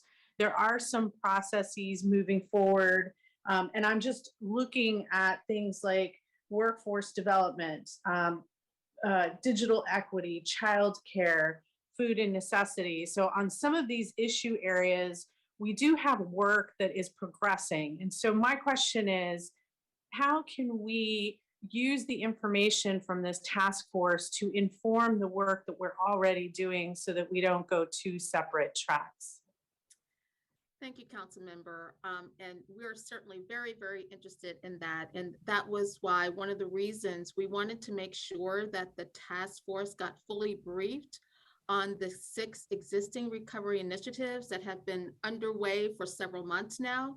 And that was the focus of our meeting in December. We actually had the initiative leads present each of the recovery initiatives to talk about the scope of the work, the budget, people they were reaching. And we really had a good conversation because the task force members, shared with us their ideas. And I think most importantly, for the services and the programs that are already underway, we really want and need the task force members to help connect our residents and our business owners to the existing services that are being offered now. And they all agree to help us do that, make the connections. If there are other entities that we haven't thought about, they offer to help us in that vein as well. So you're absolutely right. Because of the limited ARP, American Rescue funding available, we are going to have to really focus on the existing recovery initiatives and making sure that they are reaching those most in need. Thank you. And as we build out sort our pipeline, right? For example, I'll just use childcare as an example. And there's some joint work being done from the city and the county on childcare. And there's frankly capacity issues in this pipeline. And even with universal preschool, not all the schools have the physical space to accommodate, for example, all the children. And so at a joint city-county meeting, there was discussion around looking at other facilities that other public facilities that might be used, right? So I'm just bringing that up as an example. As that work progresses, we still need the stakeholders that are part of this task force to help us build this new plane now, right, as it's up in the air. And that's really just my point, is I do think we have a lot of valuable stakeholders that we need their input. And then I had another question in terms of the stakeholders. I know, some folks really were excited about ARP funding, but there's also private funding that can be leveraged on actually many of these items. There are foundations, and in the case of small business, there are other efforts, there are federal efforts, and things like that can be leveraged for this work. Is identifying funding, non-city ARP funding, or is identifying other funding sources part of this process? Yes, it is, council member, and we're really fortunate because we do have some task force members who are part of organizations that have already connected us to potential funding opportunities. So yes, the task force is definitely looking at that. We knew coming into this work that, because of limited dollars available, that leveraging existing efforts and particularly leveraging the philanthropic community was going to be extremely important. Thank you for that. And thank you for all of the amazing work, because I know it's sort of doing everything all at once and then making sure that we are all rowing in the same direction. So thank you for that. And then one last thing is on Councilmember Peralez's comments, perhaps there could be an info memo or something like that could be generated in time to come to the council as part of the budget process. So I just wrote down info memo on my notes on that. I thought that might be a way to integrate some of the task force thinking while that work is ongoing, but we can maybe integrate some of that thinking into our budget processes. And that's it for me. Thank you. Great. Councilmember Peralez, did you want to add anything? You still have your hands raised. No, I apologize. I'll put it down. No worries. Then let's vote. Roscoe, Aye. Peralez, Yes. Mahan,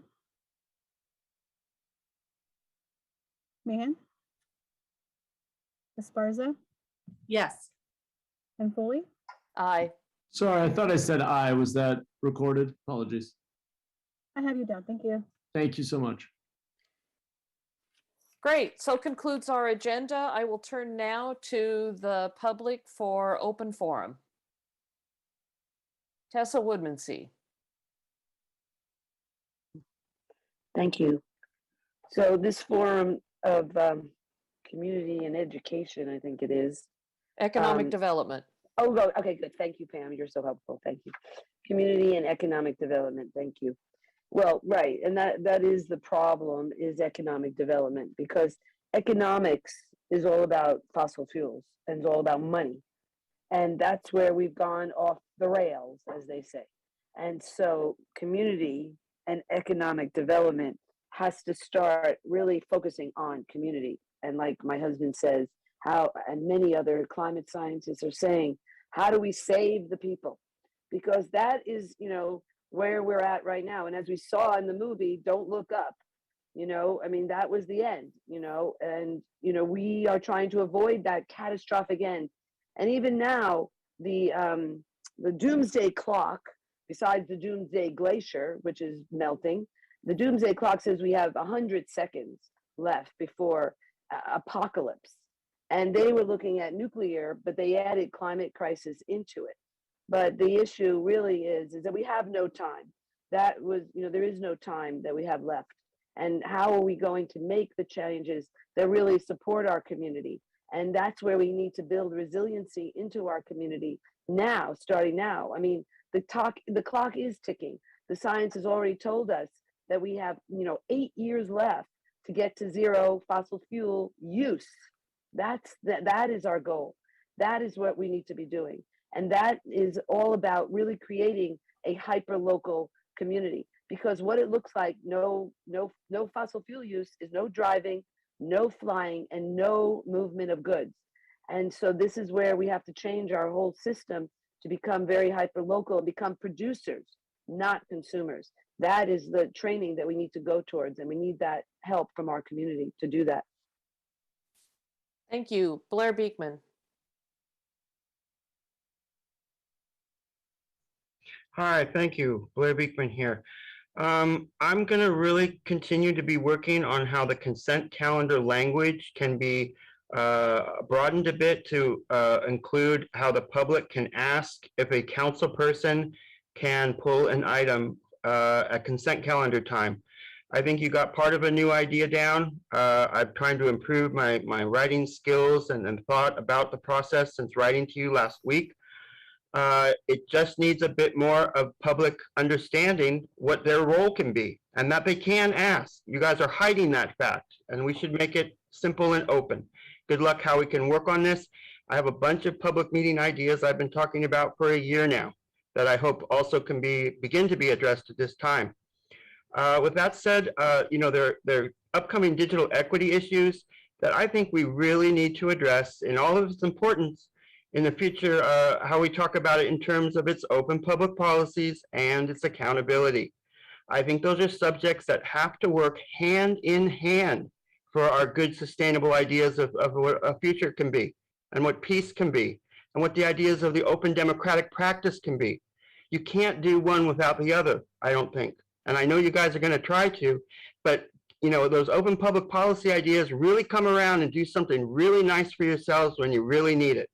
So please be considering how these policies can work together. It's nice stuff. And with 28 seconds, that also includes, we're doing so much law enforcement things at this time. How can open public policies and accountability help with those law enforcement issues that you're going to be trying to tie into Vision Zero and going to get confused about? It's our good practices of accountability that's really needed at this time, and how we're going to talk about Vision Zero and law enforcement and ALPR use. Thank you. Jill Borders. Thank you. I'm here today to talk to you about the fish market project that is going to go in. And Councilmember Foley, this is in your district, and Councilmember Mahan, as you know, it borders your district. And I had a wonderful meeting with Leslie Wardino. She was so gracious with her time and just made a great effort. We met through Zoom, and she went over the project with me. I told her how I really love this area. I grew up here. I want to do everything I can to contribute to any project and kind of make it as best as it can be. And so I discussed with her the absence of the commercial space on the bottom due to the streamlining using SB 330, and asked her, I believe it was Councilmember Foley in December at a meeting, when maybe November, where you said, well, maybe we can incentivize these developers to have a ground level commercial component rather than, sort of this demand and dictate, which is reasonable, of course. And then also in talking with Councilmember Mahan, he explained and reasoned very well that, well, if there's, place you can walk to and there's this and all these community things, it seems like it would be okay. And so I hear both of you and I appreciate both of those arguments, but I really want to stress that in order to kind of push this issue and ask our developers to provide the community spaces, not just commercial spaces, but we need community spaces, that we might ask them. Now, she asked her developer and he said, no, we're going to go ahead as is. There's no incentive that would entice me to build a ground floor anything. So I can appreciate that, but I would like it if we could just use this moment in time to say, okay, well, what would that look like? We've offered it up, we've thought about it, and so in just all good conscience, I really want to push it and say, at what point can we talk about these incentives so community spaces can be built? Thank you. Thank you, Jill. And I've been actively involved in the fish market, as you know, and working with them. And of course, you also know, because I know you live nearby, that the Oak Ridge Mall is right across the street. So there's a lot of activation, but it is important that we activate spaces where people are going to live. But so thank you for your comments. Paul Soto. Yes, Paul Soto from the Horseshoe. Senor Velasquez, if you're listening, check your inbox and your LinkedIn page. I happen to be a comie. I have my birth records and my Bureau of Indian Affairs paperwork that I am a comie de Hueño, which means that that my people, I'm a descendant of the first California mission in Califas. When Junipero Serra came here in 1769, it was my people that were the first to experience colonization. And that is why the border is there, because they locked in all the 21. There's a lot that this city doesn't know, but you're gonna learn it. You will learn by the numbers. You will learn the history, because I'm gonna teach it to you, because this city has stayed ignorant and has profited from that ignorance. Secondly, is that Mahan, you had a chance, dude. You had a chance to go ahead and speak up. You could have even lied, dude. You could have faked it.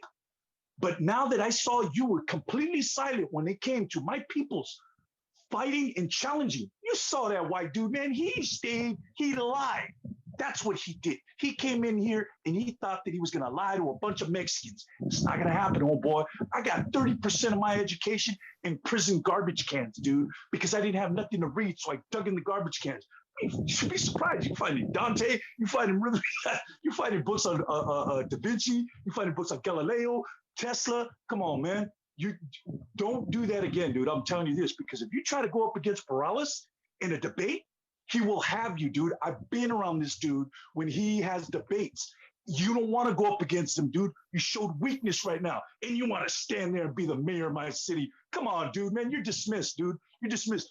Tell your Bellarmine homeboys, don't waste their time or money on you. Gordon. Good afternoon, council members. I come today with a request to hear from each of you regarding a potential policy change, which is directly affixed to the Community Development and Economic Development Committee. I would like to hear your view, which you're here to bolster and grow the community.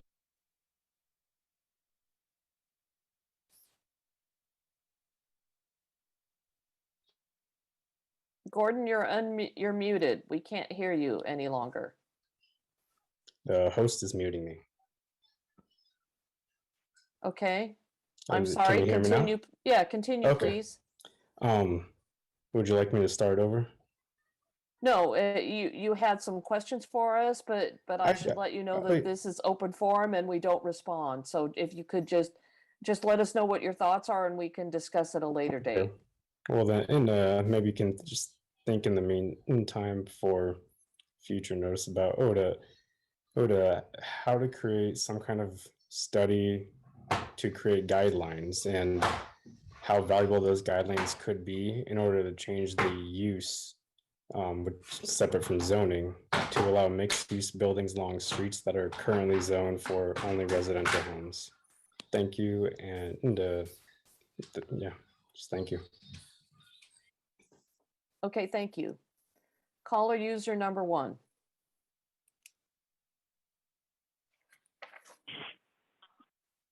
Economic development. Has anybody walked around downtown lately, like during a business hours? This city, there is no economic activity at all. It's for lease, it's for sale. There's dried splats of vomit, feces. The place smells like urine. I mean, this is like on First Street where there's a lot of nice buildings, but you know, they all have butcher paper in the windows, and foreclosure or closed. Muji is gone, which was a wonderful store to buy things in. The only thing that was open was Hammer and Lewis, the working man store, because I'm all full up on Guayaberas and Pendletons, which I like to wear, but I didn't eat any that day. And then there was the Adega pastry shop, which makes fantastic Portuguese-style pastries and coffee. But that was it. It was like a ghost town. And this city council, I don't know what you guys are doing, but you're not doing anything for that downtown. And the mass transit for surely doesn't work right. The buses, I couldn't find bus 64. They changed it all around. It's a mess down there. And you think you're going to do economic development and have these urban villages? You can't even handle downtown, people. Your own downtown, what you guys look at from City Hall is a toilet. It's really, really sad. And you guys should be ashamed of yourselves. But you're going to build a new village? I don't think so. It's not going to, if you can't work, it's a wonderful downtown if there was some kind of economic activity. There is none. Why? Because of the regulations, the rules, the taxes, the fees, the fines. You got to have a booster shot to go to any city-owned building. You guys are killing yourselves, man. I mean, you make the wrong decisions on everything, and you want to build villages. You guys are delusional. Thank you. So concludes our meeting. I'll see you next time at the end of February. Thank you. Bye.